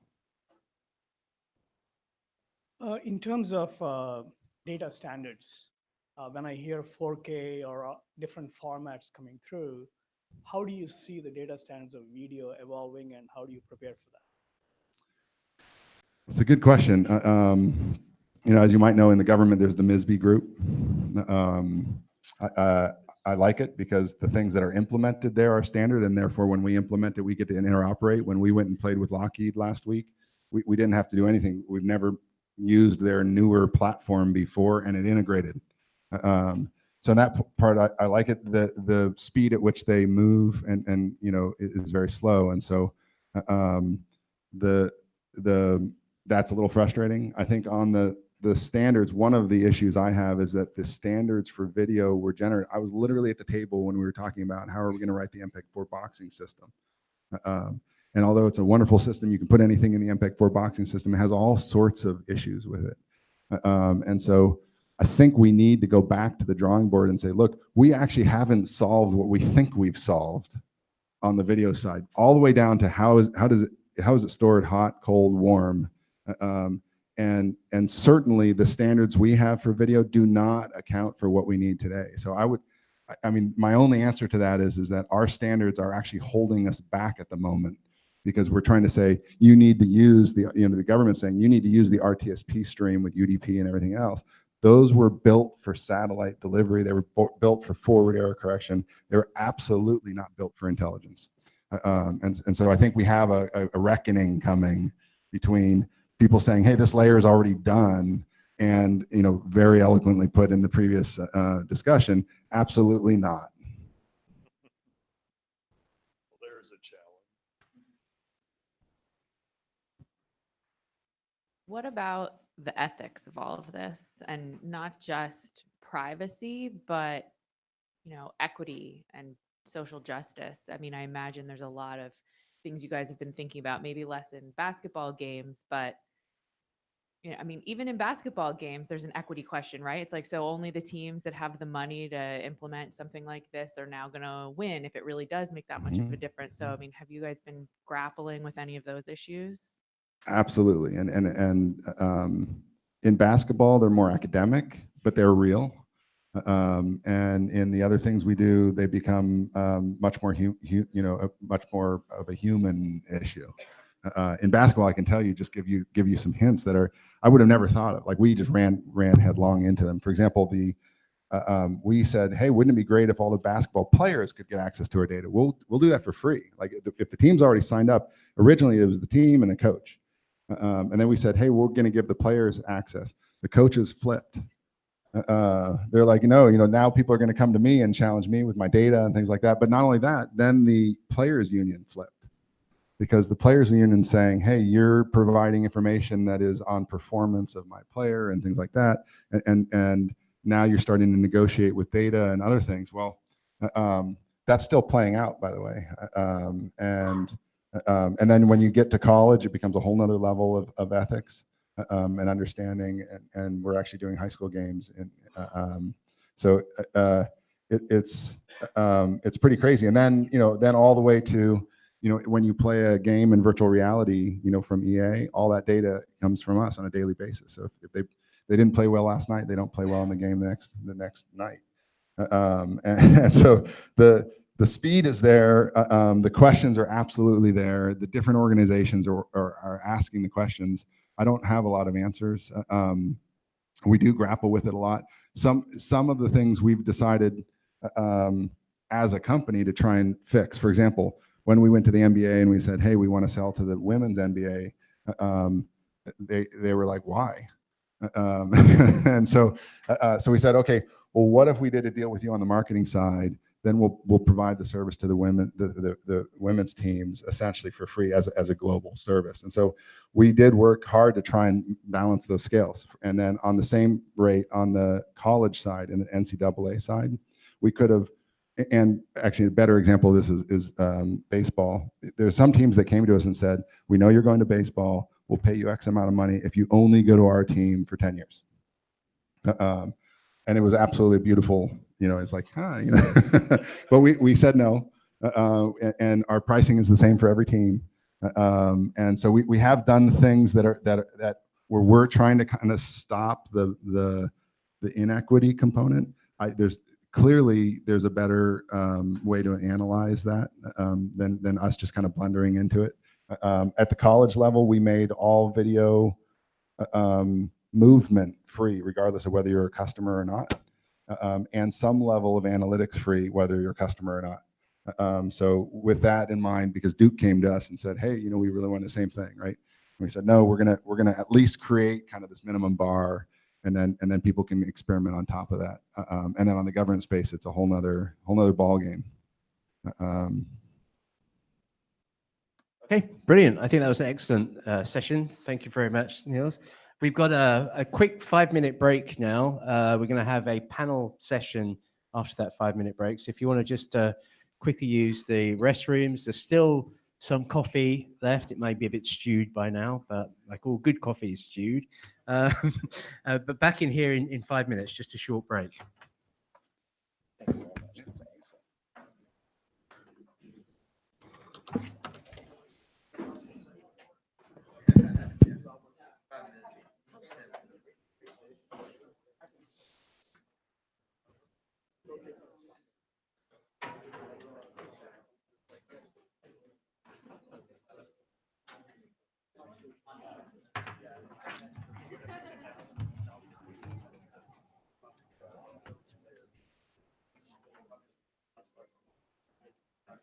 Shall I just plug in? Plug yourself I can in. plug in.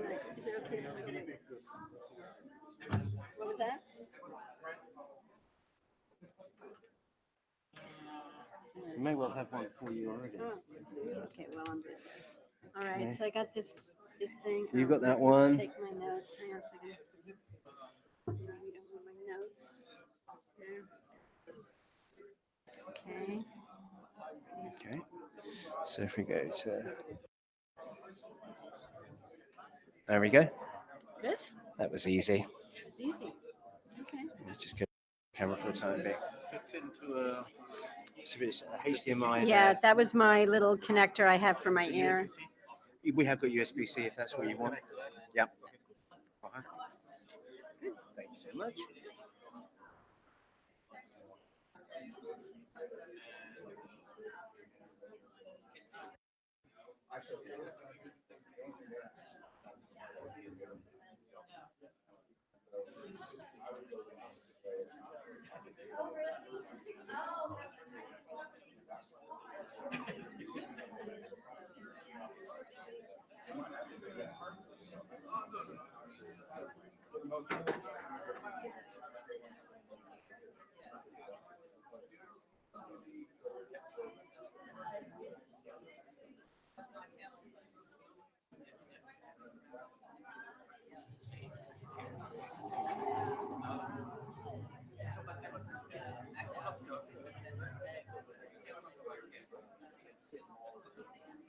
Gonna be cozy sitting on the sofa.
First of all, that is the best presentation I think of science that I've ever seen. Most people don't.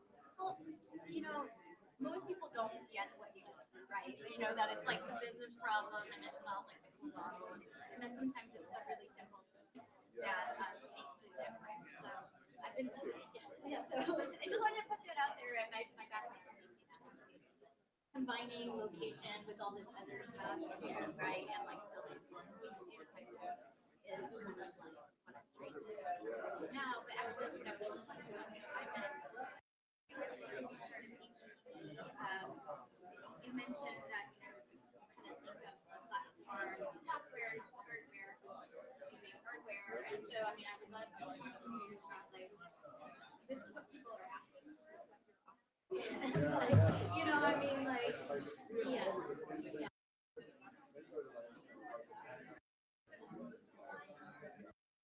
Yeah.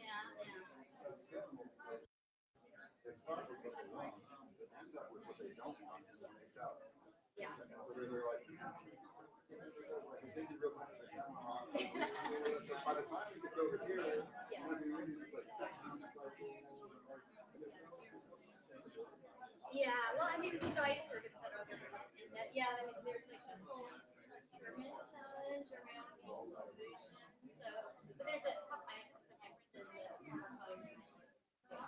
commerce, and he's like flipping the model on. So that may be an area. If you care.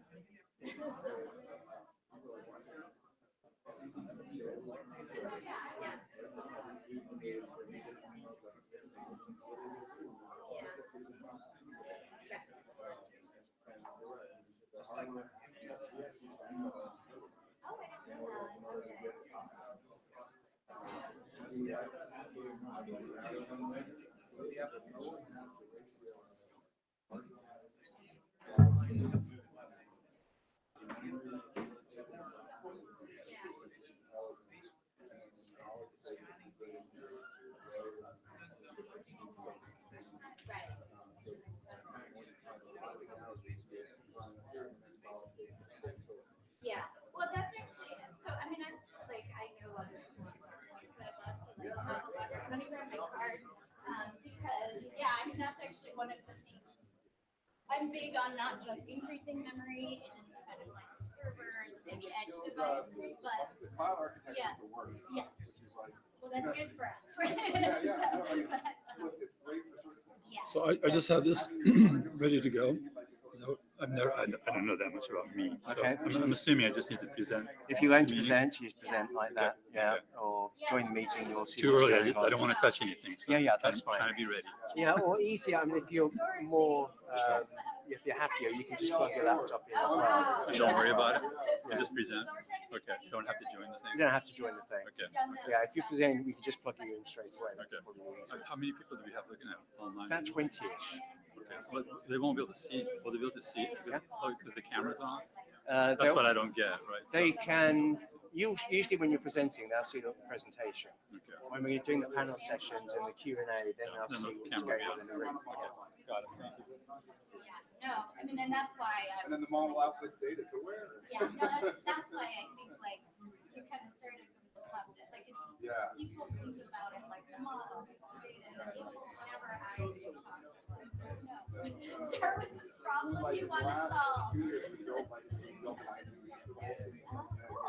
Yeah. And it's super fun because now our own teams are able to work together. So I can share these models with you on a laptop and then share them in the cloud and then bounce it around. So it's really fun to start seeing.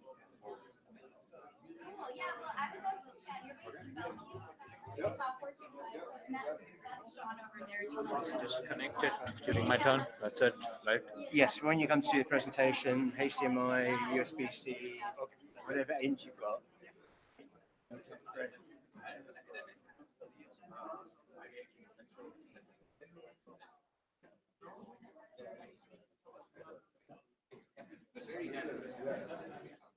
Right, the bottom red font was a URL.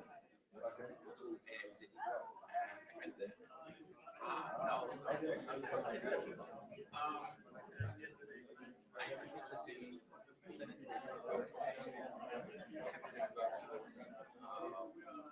libraries.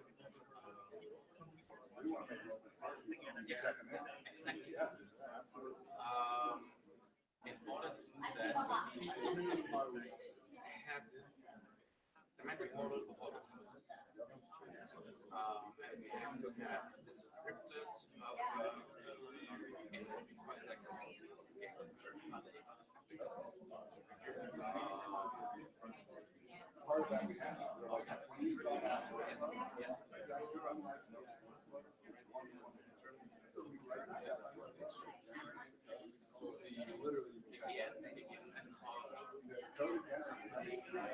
inputs, yes, but the model itself is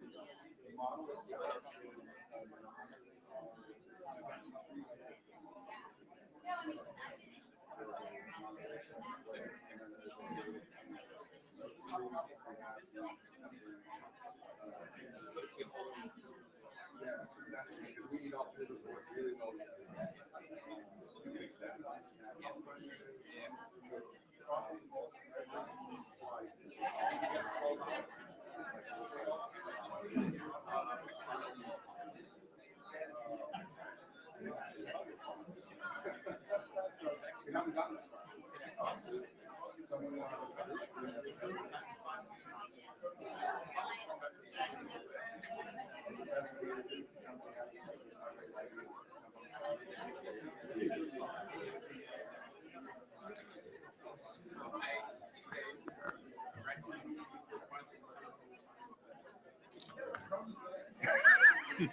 Just something else that's going to go wrong.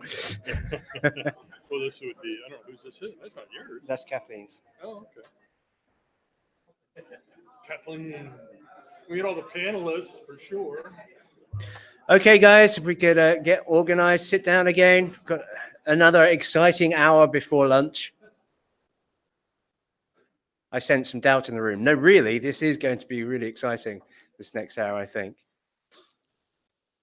Okay, so we have a panel session coming up, but before that, each speaker is going to probably present for 5 minutes or so, just their initial thoughts, and then we'll dig in much deeper to a Q&A. We haven't actually set the order for this, but if our panel presenters would like to come and join us on the very informal sofa, this is very, very Google.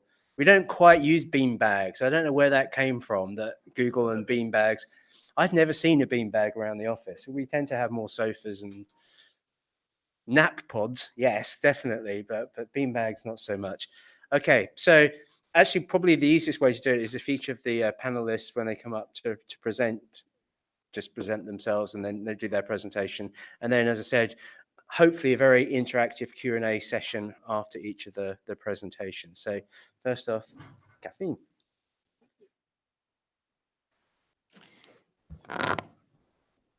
Morning, everyone. I'm Kathleen Stewart. I am director of the Center for Geospatial Information Science.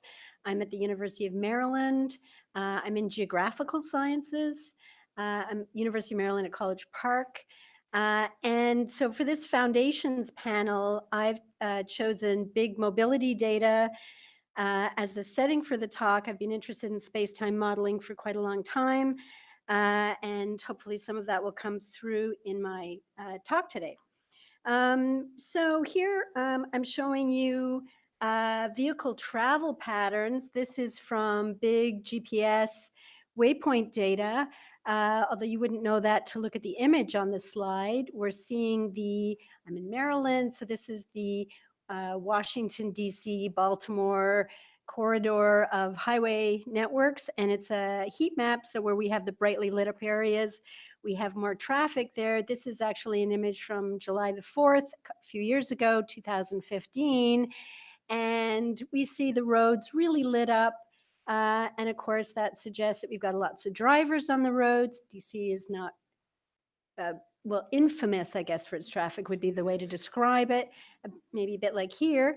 And we see, Washington, D.C., and is my cursor work? Oh, yes, it does.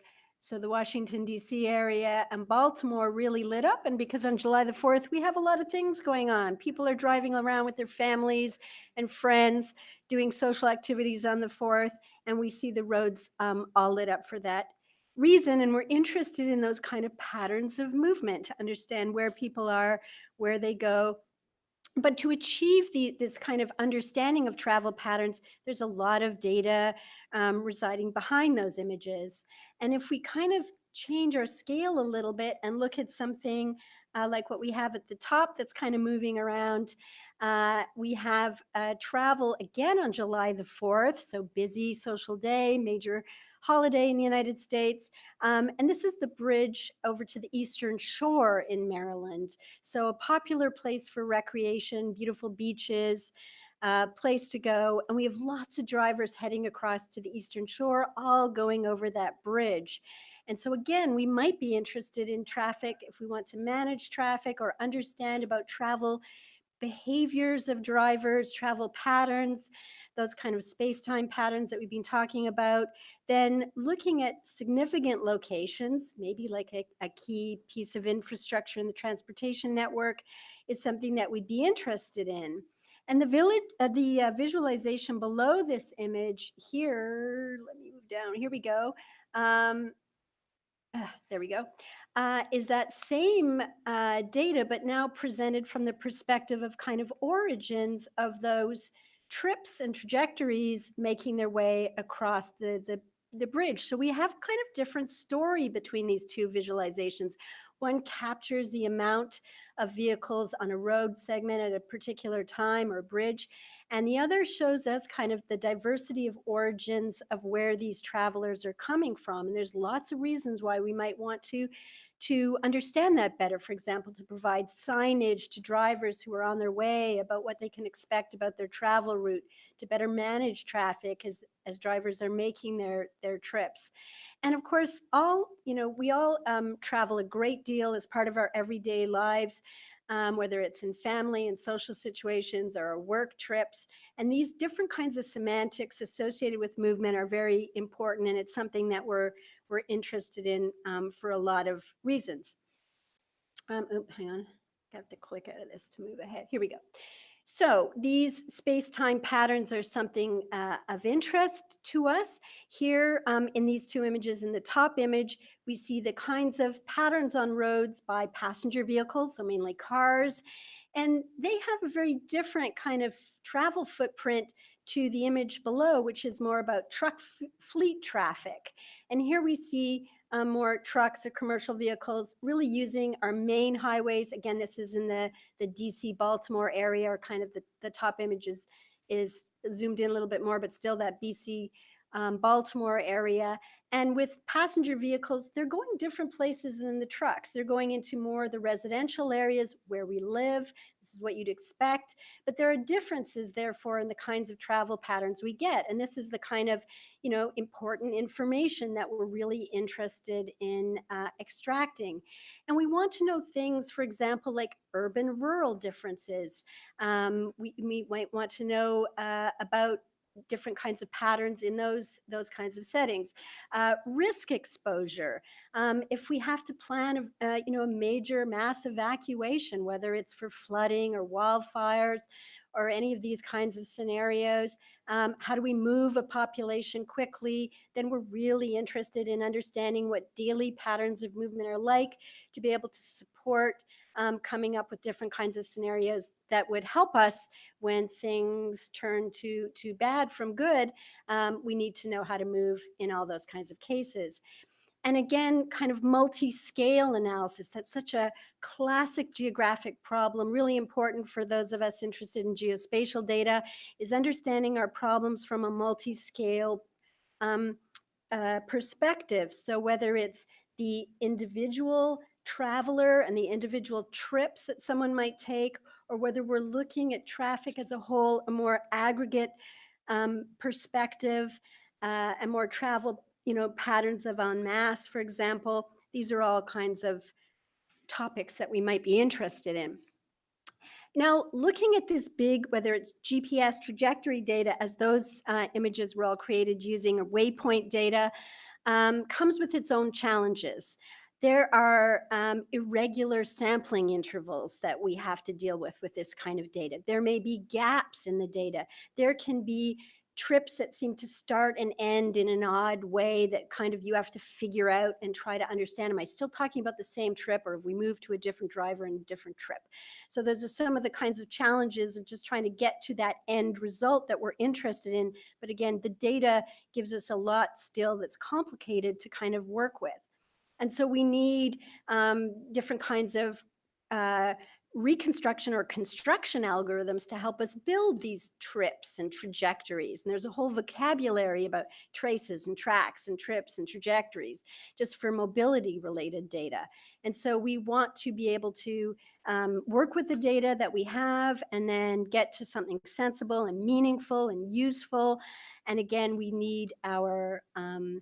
need still our theories and computation algorithms, et cetera, to be able to take us there. And again, when we're working with massive data sets, we need new methods for dealing with this. And in addition, for mobility data, we don't just have sort of GPS data. That is definitely one very useful source for our data, but we have this kind of data captured through numerous different kinds of data sources now. And each one brings its own special characteristic. For example, we have cell phone data, we have location-based service data from apps, we have geotagged tweets or other data from Twitter. And each one of those, as you see in my images here, has a different kind of characteristic and gives us a different perspective or view or information about movement on roads. These examples are all taken for the DuPont Circle area in Washington, D.C. And if you go to D.C., chances are you've at least gone through DuPont Circle, major location, popular location in D.C. And so we notice that our data sets have different numbers of points associated with them. And so therefore different granularities of data available for our computations. We can derive heat maps as well as actual maps, spatial maps of the information.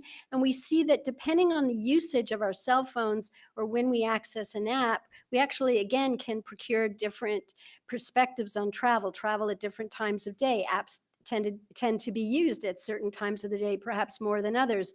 When and where people tweet is, again, there's quite a bit, rich literature now on using Twitter data, lots of biases potentially involved in each one of these kinds of data sources. So again, we get different kinds of perspectives that are very important for us to understand.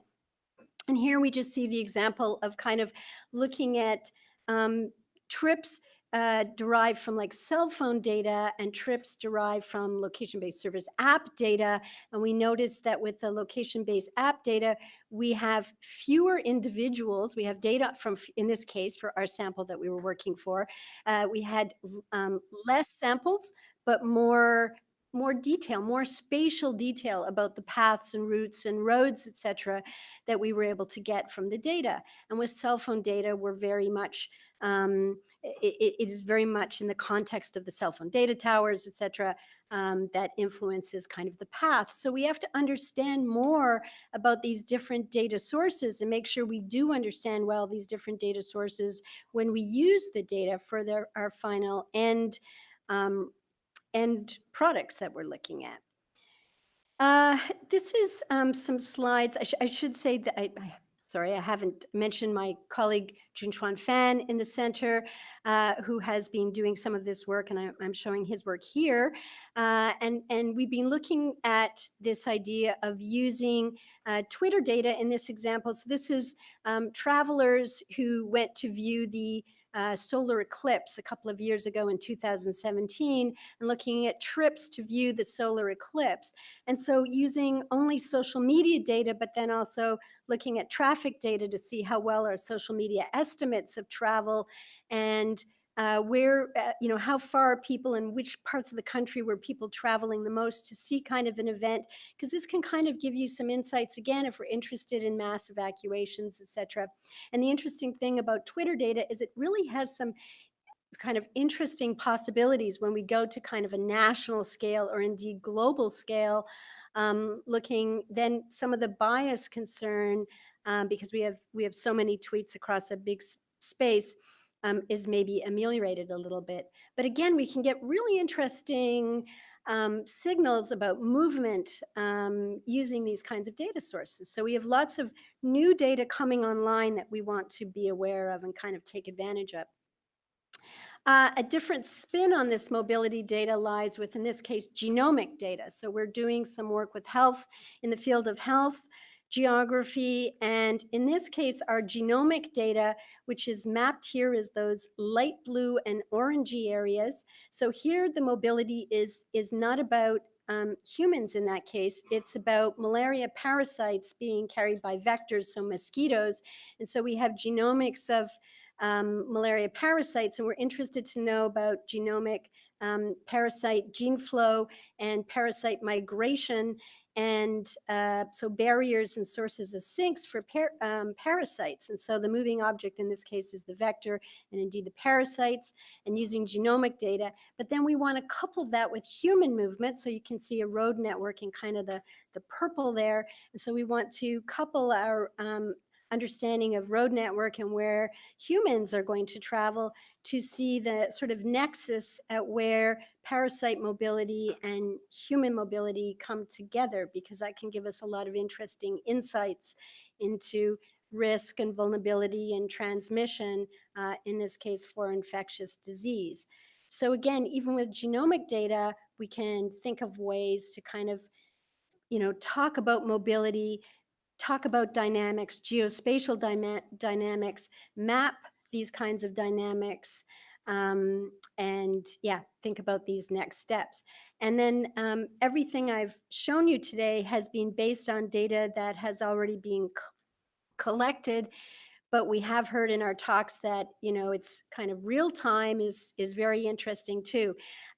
We haven't tackled that yet, but that is on our, yeah, we'd very much like to kind of start to think about our methods and kind of, sort of make that next step into kind of real time. But anyways, I hope there was a few things there that can give pause for some thought. Thank you. Thank you very much. Obviously, we'll hold on the questions until the panel. So if you have any specifically for Kathleen, please do ask then. Thank you. Anna, do you want to come up next? Plug you in. Which cable can we sort you with? Oh, HDMI, that's easy.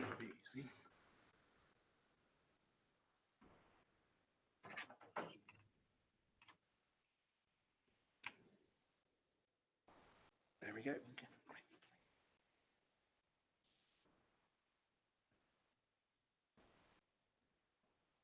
Good morning, everyone. My name is Anand Padmanabhan. I'm a senior research scientist at the University of Illinois, at Urbana-Champaign, and at the CyberGIS Center for Advanced Digital and Spatial Studies there. Today, I'll be talking about something about what we call as CyberGIS Jupyter. With all this big data and analysis coming in, how do we ensure that we can be able to do this kind of analysis at scale and make these results reproducible and make it shareable with people and make it open, I guess, in some sense.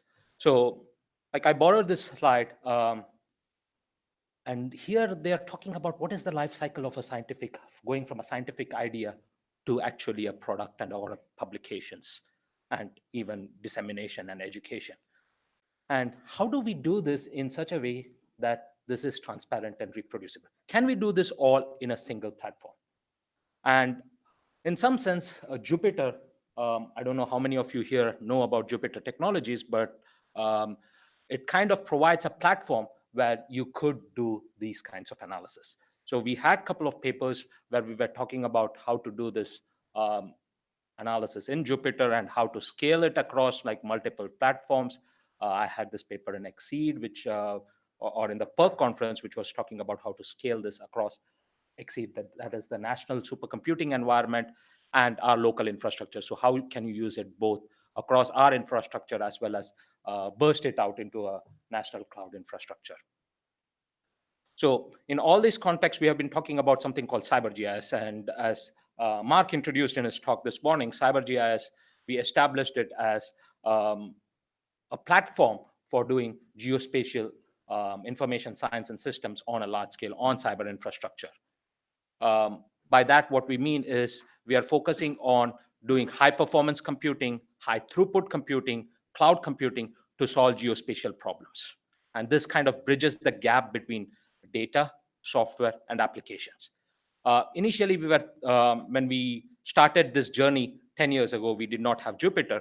And so what we were doing at that point was we were creating applications, apps, and web applications for everything, which is good in some sense. It makes like accessibility easy for users, but in some sense, it's not scalable, that you cannot, a single group of people cannot be building applications for everyone. With a Jupyter platform, it's kind of, it allows that power to be given to scientists and they can do the computation on their own.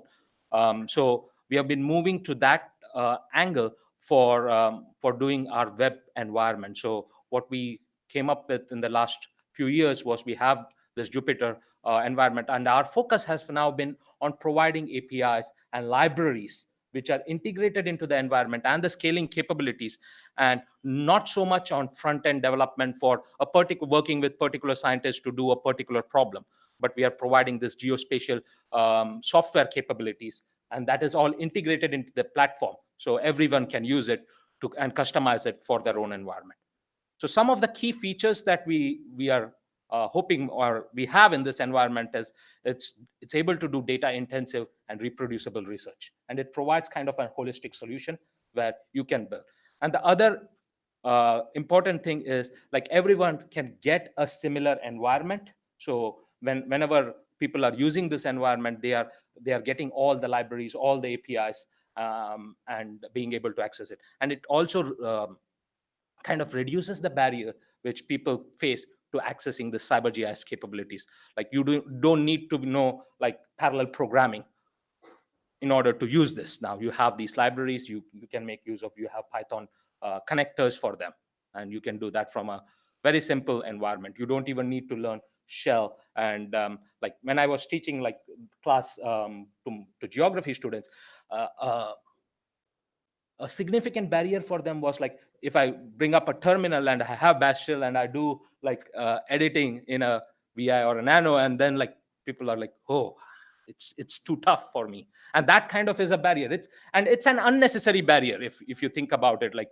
there are tools which allow them to do this, to do the learning without having to do those kinds of things. So capabilities we have there, one of the main things is we have like a common platform, and we are able to scale it across like the local as well as the national environment. We provide geo-visualization, and you can make maps, you can put layers on the map. We have other libraries, open source libraries, as well as other libraries which we can integrate there, where you are able to manage the maps, you create the maps, export the maps, and even host it on your website.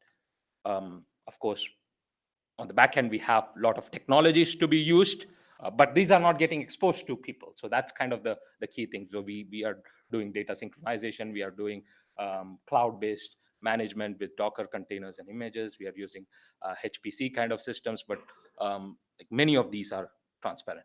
So one of the key things we did with this was like one of the case study. What can we do with this? So we had like, we worked with some hydrologists to, they had a national scale problem, which is called this, how do you do kind of a flood mapping on a national scale? And this was not done before. And this required like a lot of computation.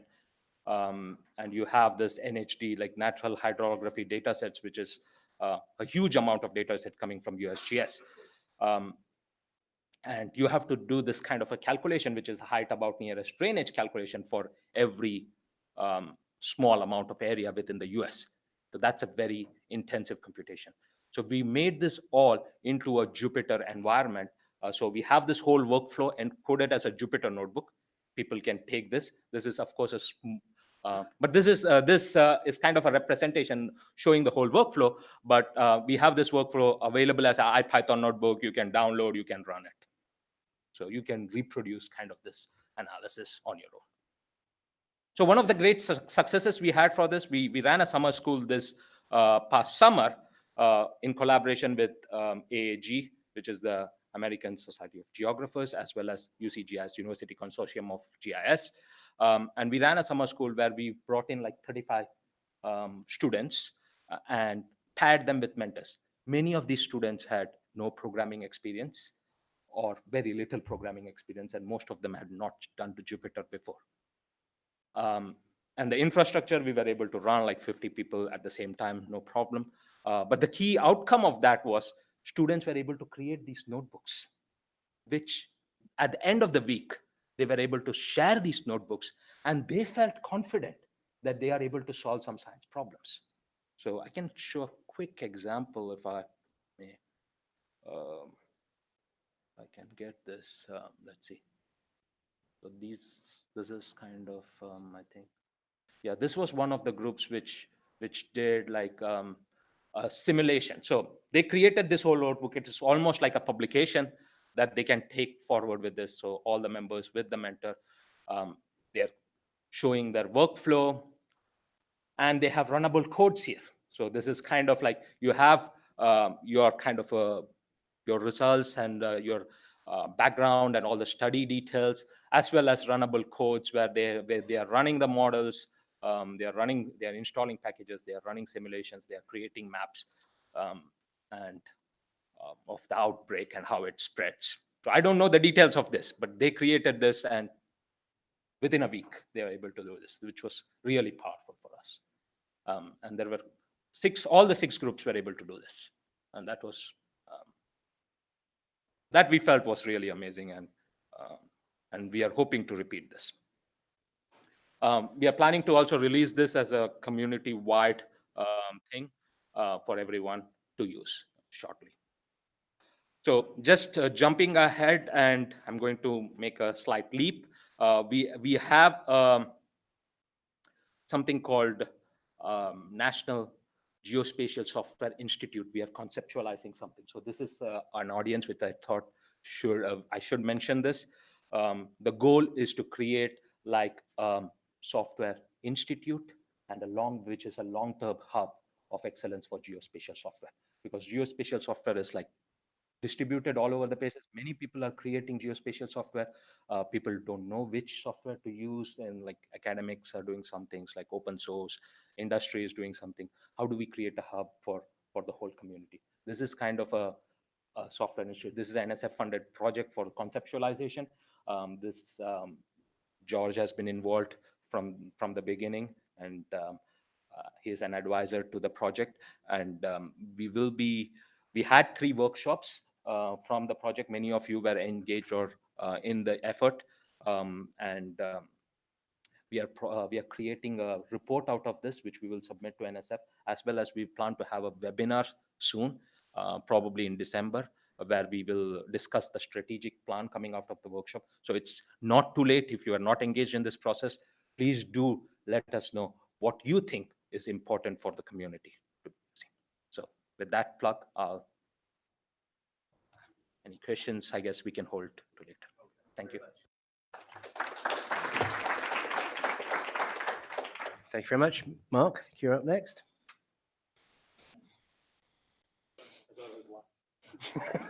We're not according to my list.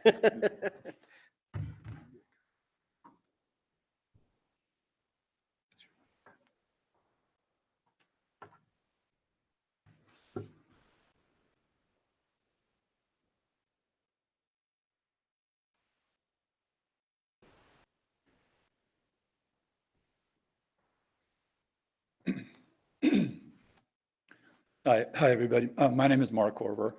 I'm the geospatial lead on the specialist team, which is part of our solution architecture team.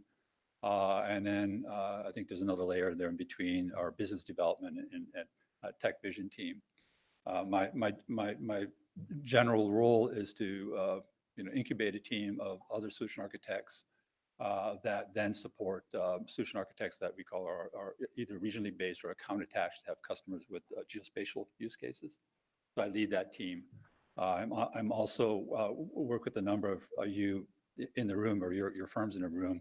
I'm generally attached to some of our larger geospatial customers. So today, I'll make this real quick because I know we want time for the more time for the panel. I wanted to go back to basics. My other hat is a storage subject matter expert, and it's largely because I've been working with large geospatial companies for some time now, mainly around how to move off of block or file systems to object store. And I wanted to speak to that a little bit. Many of us are aware that a lot of the success, right, in the open source world is due to core projects, foundational projects like PostGIS on top of Postgres, GDAL, and then in Proj, and there are many others, but these are some of the big main core ones that typically have one or two, like one committer, right? But the rest of the world depends on them. So a lot of the success of open source generally can be attributed to some of these key projects. And I wanted to introduce another idea, which is what's changed in the cloud, what's different from on-prem is that I'm over 8 years at AWS. Before I joined Amazon Web Services, I was a customer for about 3.5 years. I was one of the initial users of EC2, S3, and back then it was just SQS. We didn't have 150 services. It took me about half a day to figure out how to fire up a virtual machine. Now it would take a lot more time to just get a handle on our virtual machine service, right? So it was easier for me when I got started. But I was one of the earliest users of Amazon S3, I think at a national data set level. This announcement was about a year after I joined, where we first started talking about 1 trillion objects in S3. And then less than a year later, we're talking 2 trillion objects. And I did a little Googling around last night thinking there must be a more recent announcement of this. So how many trillions is it now? And I looked at some internal documents, and there's really nothing out there, which means we haven't publicly announced other than to say that we have trillions of objects. So this is everything from, some enterprise customers, backup of a server, right, to, it's well known, for example, that Digital Globe moved a whole bunch of sensor data off of tapes, right, and used a truck to get it to S3. So, and it's everything. It's genomics, it's Alzheimer's image scans, just everything that you could possibly imagine is stored in S3. So I was looking at this, and this is from the concept document. And what's interesting when I look at something like this now is I can't help but think application silos, right? So the tradition of working on data, because we didn't have object store 10 years ago, right? We had file systems, kind of necessitated working on it here on the input, on the ingest side, and then basically going through these silos and then finally getting out the door. It's not connected, right? And what I wanted to point out is a couple of more recent projects. So this is Earth Data Cumulus project. And has anybody heard about this before? I'm just going to get a sense of hands, right? So for those who haven't seen this, the gist of this is we can't keep up with space in our data centers anymore. And this is across all of the NASA's Distributed Active Archives, DACs. And so this is the software, the cloudy software implementation of large NASA class data centers, right? And what I want to point out is right smack in the middle, and then is Glacier and S3. You can actually simplify that now and think of it as S3, the object storage, with different classes of data. So hotter data to colder data, right?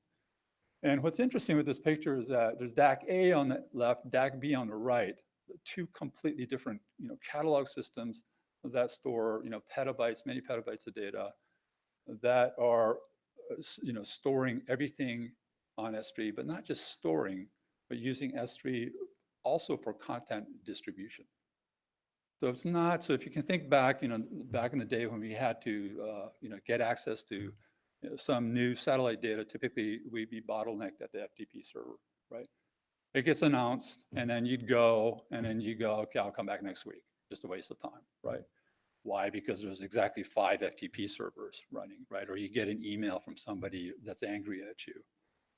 That is largely solved by object store. And this is not just, simple storage service, but it's all the large cloud providers' object stores. I think we could generalize this.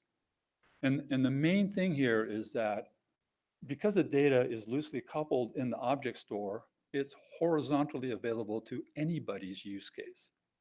And that's the fundamental paradigm shift that moves us from shipping data, which does not work for streaming big data, right? So it gets us out of the world of having to identify an area or region of the planet that we care about, downloading that, encumbering our own local storage.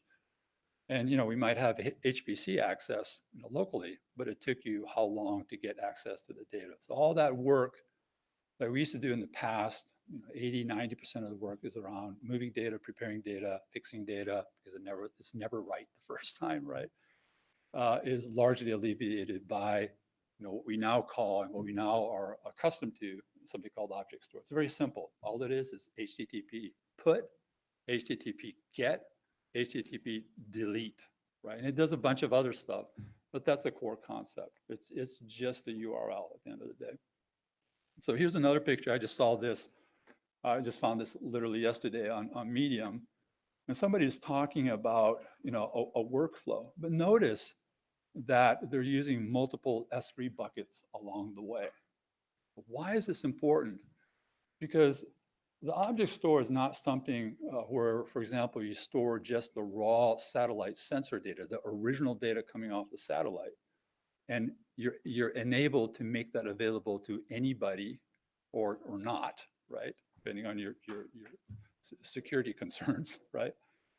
But you can make it available all along your production stack. So simple things like, every year we have the USDA's NAP data acquisition, right? So we're starting to see customers, so this is not satellites, this is aerial aircraft flying around taking state level content. Where is that data being processed or built? Where's that production data being built? It's being built in the cloud, somebody's cloud, right? It might be ours, right? It might be somewhere else. But what's going on now is that instead of moving that data from aircraft to somebody's data center being done in the silo, it's being straight up in the cloud. More recently, we announced Ground Station, which is about allowing you to get out of the business of running your ground station. You can just stick to your small sats and rent time on our ground station service, and which means that the downlink from the satellite goes immediately to one of our regions where you can do all of this. Right? A couple of other things I want to point out is, so we all know what TIFFs are, geotiffs, because we're geospatial geeks. Been around for a long time.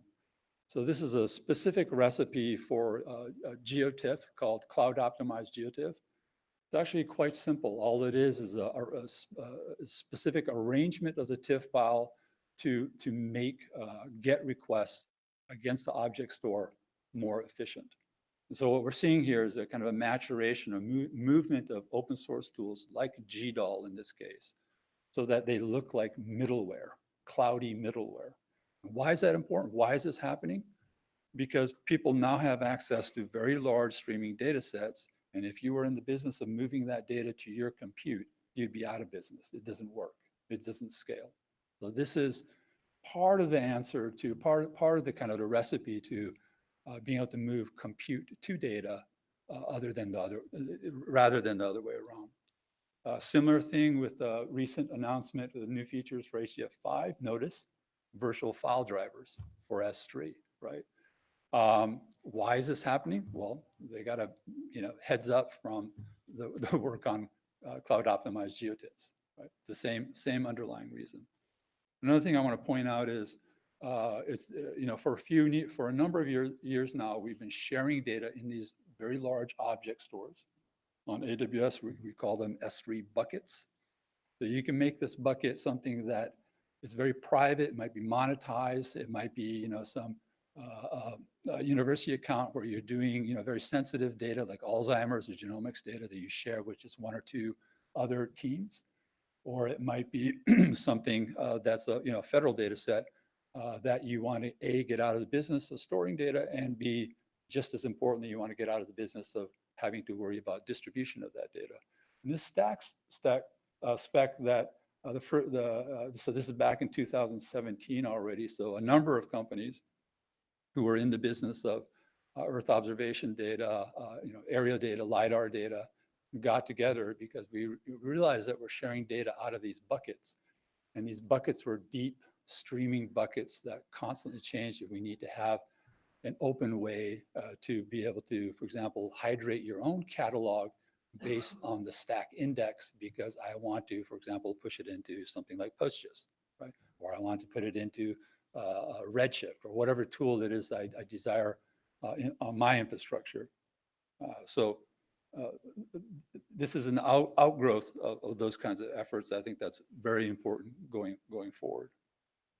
This is just a screenshot of our registry of open data on AWS. So here, so this is not us doing open data. This is about our customers using best, working on our advisement about what best practice for open data is, and then basically just coming to GitHub and registering their open data and telling the world, I have something that I would be happy for you to use, and I store my data there, but I'm not in the business of having to distribute that data. The key point here is we, for example, advise customers, especially when these data sets are large, that we turn a feature called requester pays on, so that they don't get economically DDoSed when somebody comes and decides to move all of their data from Amazon S3 to GCP, for example, because that might be expensive. So last thing is, it's all about sharing, right? So please don't think of object stores as a way to stash data and store it or just archive it forever and never see it again. It's a way to share data at petabyte scale. Thank you.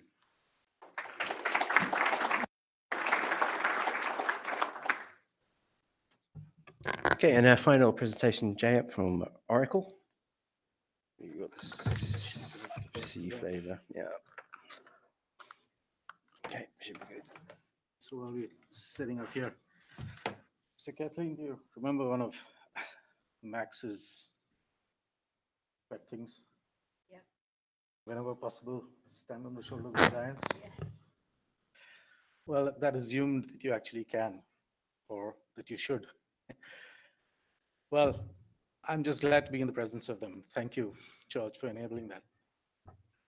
I'm just going to talk, hopefully in less than 5 minutes, about one simple idea. And the concept here is, we've talked about things like where something happens, when it happens, helps you figure out the why and what you might want to do about it. I'm going to talk about, at a foundational level, at the very basics, what you're looking at when you want to manage all this data and manage all this information. You're thinking about two ways: specialization or convergence, right? So Mark talked about looking at either specialized approaches for particular processing. The analogy here is the different workloads when you're dealing with your data. A workload for dealing with IoTs, a workload for dealing with transactions, a workload for dealing with aggregations and in-memory pre-computation of certain things. And later we'll have people talking about representation, right? So you either have an option of using an infrastructure that is made up of the best of breed of all of these.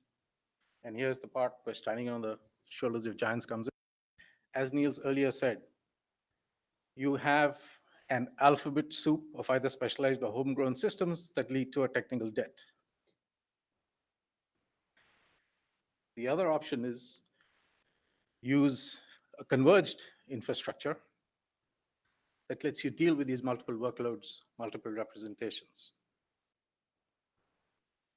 And the primary benefit of that, again, as Niels said, how do you scale your talent? Right? You've got talent that understands SQL. You go for best of breed, you need talent that understands GQL, which is not Google Query Language, but graph. So that is the thing. When you're dealing with your projects and you think these are the options you've got. go for something in your data management, you have the option of taking the best of breed and then dealing with the integration complexities or dealing with the complexities of copies of data when you don't know which one has actually been updated and which one is possibly a source of truth, or which one is in an insecure backup that gives hackers, for example, one opportunity of making capital of your data. And that's it in a nutshell. Thank you.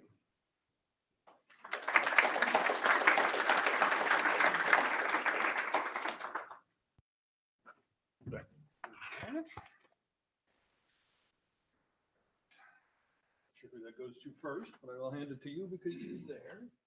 Actually, I'll give you, maybe send that one down a little bit or something that Ed went to check on lunch. So he asked me to stand in. He had some prepared questions, which of course I do not have. And so in the moments that he said that until now, I've thought of two things. One was the space and time aspect, and the other was kind of the workflow aspect.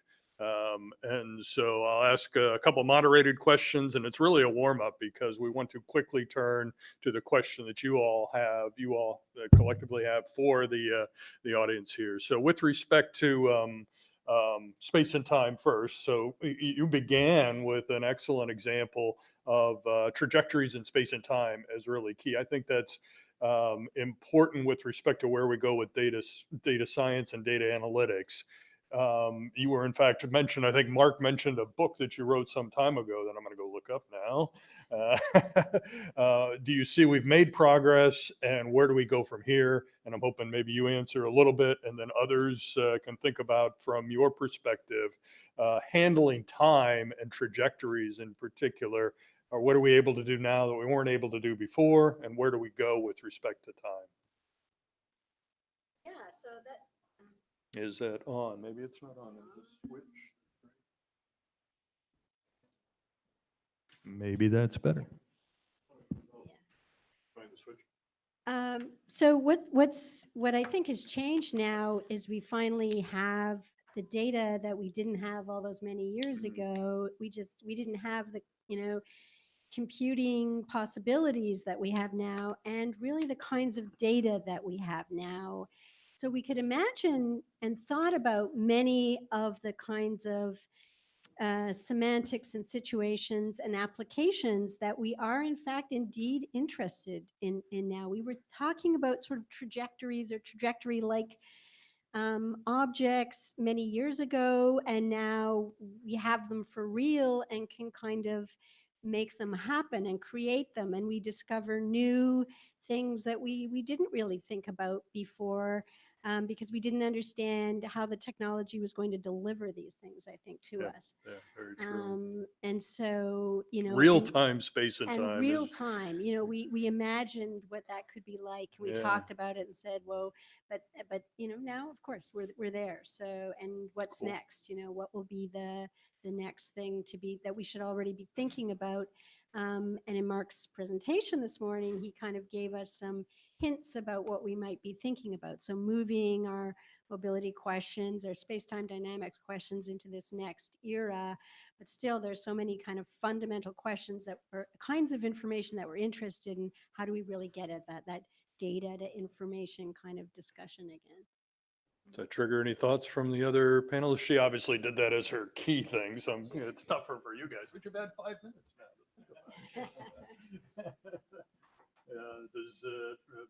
I don't have any specific thoughts to add to that. I do reminded me of some fascinating applications along those same lines. So a few weeks ago, there was another spatial data science conference where, in fact, the same use case that you took, Airbnb used exactly that particular event, not the temporal, but from their listings, to prove that they bring benefits to cities. And they showed the benefit, the residual benefit. That is, there were obviously a lot of bookings, but then bookings in those areas within that path stayed and increased. And they were able to show those cities, here's the benefit that we bring through our platform to you. Yeah. And another place where this has been used commercially is, if you heard about the Waze pool, this is what they do. is essentially Sure. figure out, yeah. Yeah. If you Just don't, you don't. We No, can no, move just on a to- couple of general observations, right? So, yeah, geosciences in Australia are doing some very interesting work on data cubes, for example, which is all around, time series data, gridding the planet, but in a 3D sense, 4D sense, I should say. But at this really more basic level, for example, I was just on a call yesterday with a well-known engineering firm that has a history of stuff on tape, right? And I'm asking them, I'm supposed to be a storage SME, but I've never really played with tape much, right? Thank God. And it was many petabytes of data. So I'm asking questions like, how many thousands of tapes are these? And they were in the thousands. But what was interesting about that conversation was that the customer is going to move off of the tape format, and it's going to go, like I was talking about earlier, to the object store. So we don't want it to be a tape to tape movement, right? We don't want it to end up looking like a tape in the cloud. That'd just be silly, right? And what occurred to me though was that the design goal there is all of a sudden we have the ability for this customer to be able to reach back into time in a way that was economically prohibitive for them in the past. I mean, just having to get the tape, nobody would possibly say, yes, I'll do that, right? It's just too much work, right? So, even for just one small project like that was measured in something like 15 petabytes of data, right? Many customers, they, hopefully a year from now, they'll be able to go, I want to be able to reach back 10 years and grab this chunk of data. I can do it measured in hours without lifting a finger. And that's a huge, sea change, I think, for many, many companies. Not just, that's imagery, LiDAR data, but a whole history that this company had to archive, but that doesn't mean they had access to it even themselves. Yeah, so change, I think, is just such a big driver, a big important, whether it's land use, land cover change and kind of tracking all those kinds of, environment development kinds of changes. And just in general, that you might want to understand a history or an archive so that you can understand change and how it's happened, and then what you can plan for, what you might expect to happen. So, yeah. There you go. Cool. The other thought was workflow. Obviously, Mark, you hit that a lot. Anand, you hit that from the Jupyter Notebooks point of view. Can you run Jupyter on S3? I don't know. I think we can. Jupyter is part of our end-to-end machine learning SageMaker service. SageMaker. Yeah. Cool. So what do we need to do? We've been working on workflows for a long time, and it always comes around to we need some workflow language in order to automate it. We saw some great pictures that Nils put up and the like that are that are obviously useful for them, but I've always found it hard to get traction around people to actually do workflows in any kind of repeatable, shareable fashion. Maybe there's a breakthrough. Yeah, I personally, I do think that Jupyter allows some of that because it is encoding not just what you do, but how you do it as well within the notebook, which can be shared. Of course, there are problems with sharing. It's not just completely reproducible in some sense that you need the environment also. You need the same libraries, for example, in order to get the same results. But with the technologies we are currently having, I think with the cloud and with Docker and all those things, it is moving in the right direction, though I think there is more work to be done to get it more. But I see there is at least a way forward, not like it's a theoretical concept. Yeah, and you can teach students about it. Yes. Other comments? For example, if you consider something like SageMaker, which are a machine learning product, right? So you have the familiar notebook metaphor of Jupyter. But the difference is that you're working, for example, with shared Earth observation data that you didn't have to hoist from here to here to get it going, right? Another simple concept is, when Jupyter first came out, essentially you're running, a web server that can run your Python code and show your output, and you can add your comments, great stuff, but you're constrained by the cores on that machine, right? Nowadays might be a Docker image, right? But the Jupyter going forward is we're sharing code and methods via the notebook metaphor, but we're not constrained by storage. We're not constrained by parallel on the back end. So typically an end user would have, n number of cores in a Jupyter environment, but going forward, when they run a job, they could run the whole planet, right? If they wanted to. I mean, we have to be careful about the costs here, right? But they could if they wanted to. Yeah. Well, cool. Why don't we open it up to questions from you all? So who's got a first question?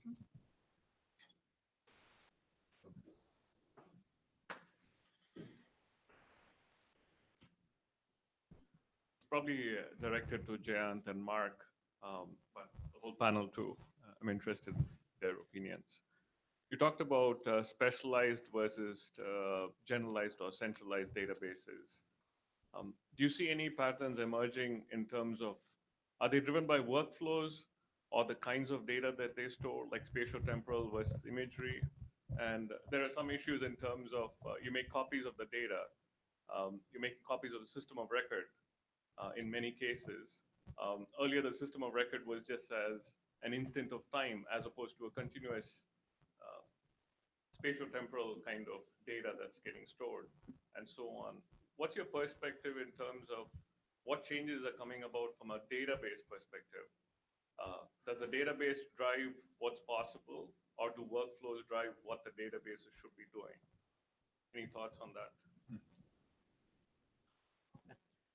So one clarification, I talked about converged and specialized, not necessarily centralized. So converged doesn't necessarily have to be centralized and is in fact distributed and can move from one place. But the core piece over there, does the database development or the database advanced drive? Not necessarily, right? It's not just the workflows, it's the infrastructure around it. And databases, while they may seem to lag, they enable, right? So for example, let's take on the converged, it's not, you may need an in-memory, Mark had the flow where you may do different things at different layers, right? You do all the quickly processing, filtering in memory, you then do the aggregations and then you process that somewhere else, right? Those are the things that are also now finding their way into the data stores. And so it's not an either or, they go hand in hand. It is more driven by the requirements of the processing, so therefore workflows or workloads. That's my perspective. So I don't think this is necessarily geospatial, but I think, generally the strong patterns that we're seeing at AWS at least is that, there's unstructured or structured data. This is going back to kind of OGC. Early days for me was, we had these highly siloed systems that, vendors, you bought from a vendor, we wanted them to speak the same language, right, across each other, right? Things like GML, or back in Japan it was GXML or something, right? In the early days, right? It was confusing. Yeah, it was XML though. But anyway, that had to do with moving data from one system to another. We need to have standards to do that. Otherwise, what are you going to buy, right? And what's distinctly different now is now that we have loosely coupled architectures, and it doesn't cost you money to share data, right? In fact, you can both make money and not worry about the costs on the back end, right? And that's a complete shift. And so, in that sense, there's less need, I think you could argue, for standard, implementations like GML to share data back and forth, because you're actually exposing raw data in its rawest form. And what you want to do to give to your customer, to your colleague, is whatever the code is to gain value from that, right? And so it's unstructured. Somebody cooked it up. Somebody literally built some new database thing yesterday, and you want to point it at this data. What do you want? You want it to be good, authoritative, well-curated content. And that's all that really matters. And that's what we're seeing, not just in geospatial, but across the board, whether it's genomics or Netflix, logs. That's the pattern. In satellite space too, it's like, we want to keep whatever is the most original authoritative data along with the metadata, around the sensors, because the algorithms we're going to use 10 years from now to gain value from that data, we know are going to be different. So that's a very different I model. thought you were going to go on and talk about the transition to stack and APIs as part That's of that. why, that's why yeah, stack yeah, is important, right? absolutely. So, it goes back to basics. We're moving from a world where we ship data. So literally one copy of good data gets reflected a zillion times around the planet. Everybody has a ridiculous storage problem, right? Plus it's like, I got this data, but I didn't take care of it very well. So I don't know if the metadata is correct or not, right? I know that's not. Well, that's a new authoritative, problem. right? So I don't mean to say there's one copy of data in the cloud, but a lot less copies. Probably a question for Mark. This is Jay from UC San Diego. And just as you mentioned that right now we're reducing the duplication and copy, and a lot of good data are in AWS hands right now. And every time hitting a good geospatial large data set it's like hitting a gold mine for geospatial open researcher. And is there implementation or plan to connect to the semantic web or knowledge graph, which is not yet being touched on today, from AWS standpoint for make the sharing actually easier? Yeah. For Well, that was outside the users? closest thing is that the stack implementation. So it's not semantic web, right? It's different. Quite frankly, it's amazing because, the object store is over 10 years old now, and all the other providers have object stores that look a lot like S3, right? But really, in Amazonian terms, we're still day one. It's taken a long time for people to move their code off of, systems that required, file systems or block storage or whatnot, right? To being comfortable with using object store and sharing object store. So we're just at the beginning, right? And so, hopefully in a couple of years, we'll have missions like the NISAR mission from NASA. Part of the reason for things like Cumulus, where we're getting, 80 to 100 terabytes dropped on us every day. And people are getting accustomed to that kind of streaming data, having access to all of it in real time. That's new, right? And so we still have a lot of work to do. So on our side, actually on that, we do have a project on the data catalog, which does use geospatial ontologies. But I actually, Ed, I think you might want to chime in here, right? OS Ireland, OS UK, and the linked open data. Yeah, I mean, I think linked data is a bigger thing in Europe for whatever reason than it has been in North America. I think, from our perspective, there's the academic approach to creating linked data, but then there's a lot you can do behind the scenes in sort of creative markup of web content and using methodologies like schema.org to add meaning to otherwise unstructured data. And that's a lot of the technology that sits behind the knowledge graph that is a major part of search. A Google point of view, we've long since moved away from trying to present you with 10 links on a page to actually answering your question. And I think the last time we did the analysis, over 60% of the queries that someone sends to Google, we can answer directly. So rather than sending you to a web page that will tell you what Churchill's birthday was, we can tell you what Churchill's birthday was. And it's then extending that kind of metaphor into spatial data in a pragmatic way that I think is appropriate. And that's, if you want to find out more, look at the work that we did with the joint OGC W3C working group on spatial data on the web, a very kind of pragmatic approach to a more semantic understanding of geospatial. Okay, now don't want to be the guy that says no more questions, but I am going to be the guy that says no more questions, just because we have a booking of a set of tables over in the restaurant that we're going to use that is from 12 till 1. So I want us to give us the opportunity of taking part of the Google culture. But before we do that, let's thank everyone from the panel from this morning. Thank you all. This session this morning has been recorded. I'll stop the recording over lunchtime. We will package it up, and at some point over the next week or so, we'll make that available to you via a YouTube download link.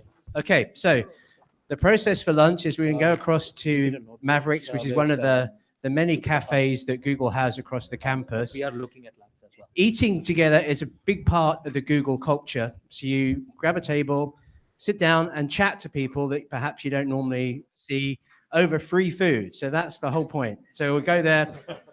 the food's there. Just grab whatever you fancy. By all means, make use of the tables that are inside the restaurant. It's a bit cooler than it was yesterday, but by all means, you can sit outside as well. But we need to be back in here at 1 o'clock for the next session. But if you want to follow me, I'll take you over there.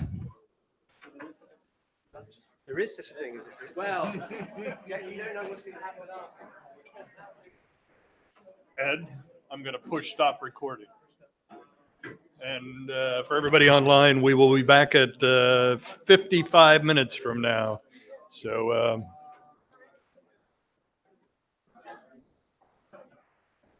hey, man. Good to see you. How are you? Heard you were in town. Yes. Went out the other night? Yes. You're right. It's the, I was looking for it. Sorry to worry you. Good question. Oh, wow. Yeah, there it is. Everything. Yes. Yes, all right. That's why if you're here around 12:50, I think it should be. Fantastic. I'm going to leave my laptop then. Okay. So I don't have to carry it. I was only getting worried because he was getting worried. That's all. Actually, I haven't found out. No, he was going to be here at noon, 1 o'clock. Okay. So he didn't. He's here.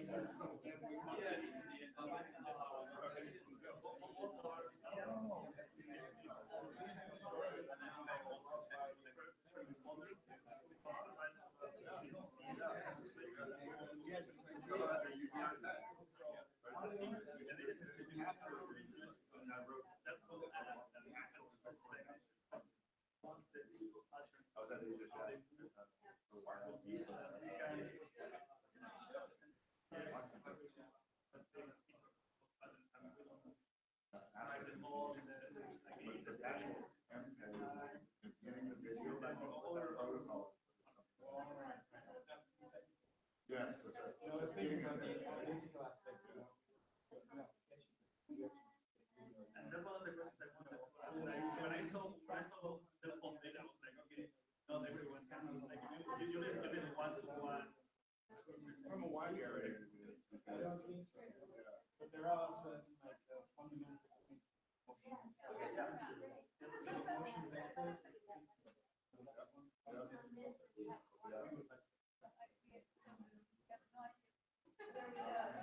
Yeah, let's go. Non-dense point cloud information from satellite is possible. Non-dense. So they talk about dense point cloud reconstruction, creating 3D objects. Yes, yes. And satellites, and you pixel on target is smaller. Yeah. But two, if you think, for example, two. Yeah. You can do that.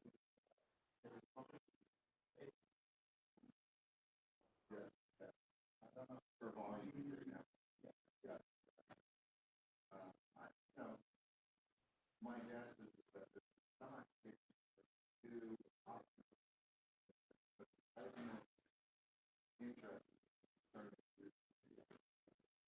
The imagery is kind of lining everything, kind of like a chiropractor. And then, but the data the data that they define.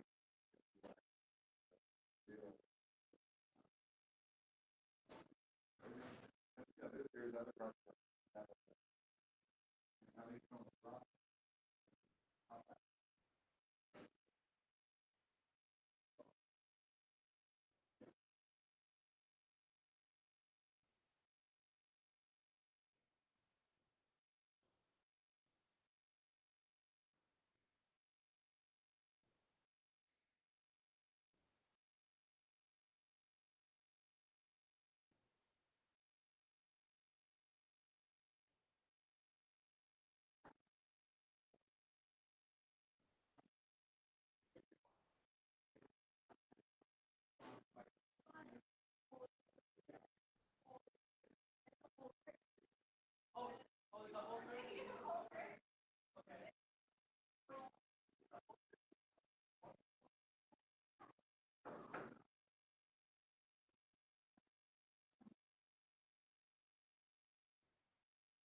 Hey, you want lunch?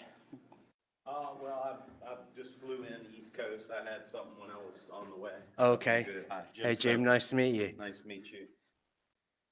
You sure you don't want lunch? I could grab a glass of water and all that. Well, let me take you over to where everyone else Okay, is. thank you.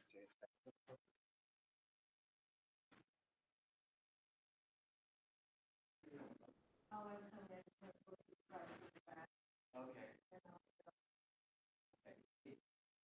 Basically in that direction. I'll wait around.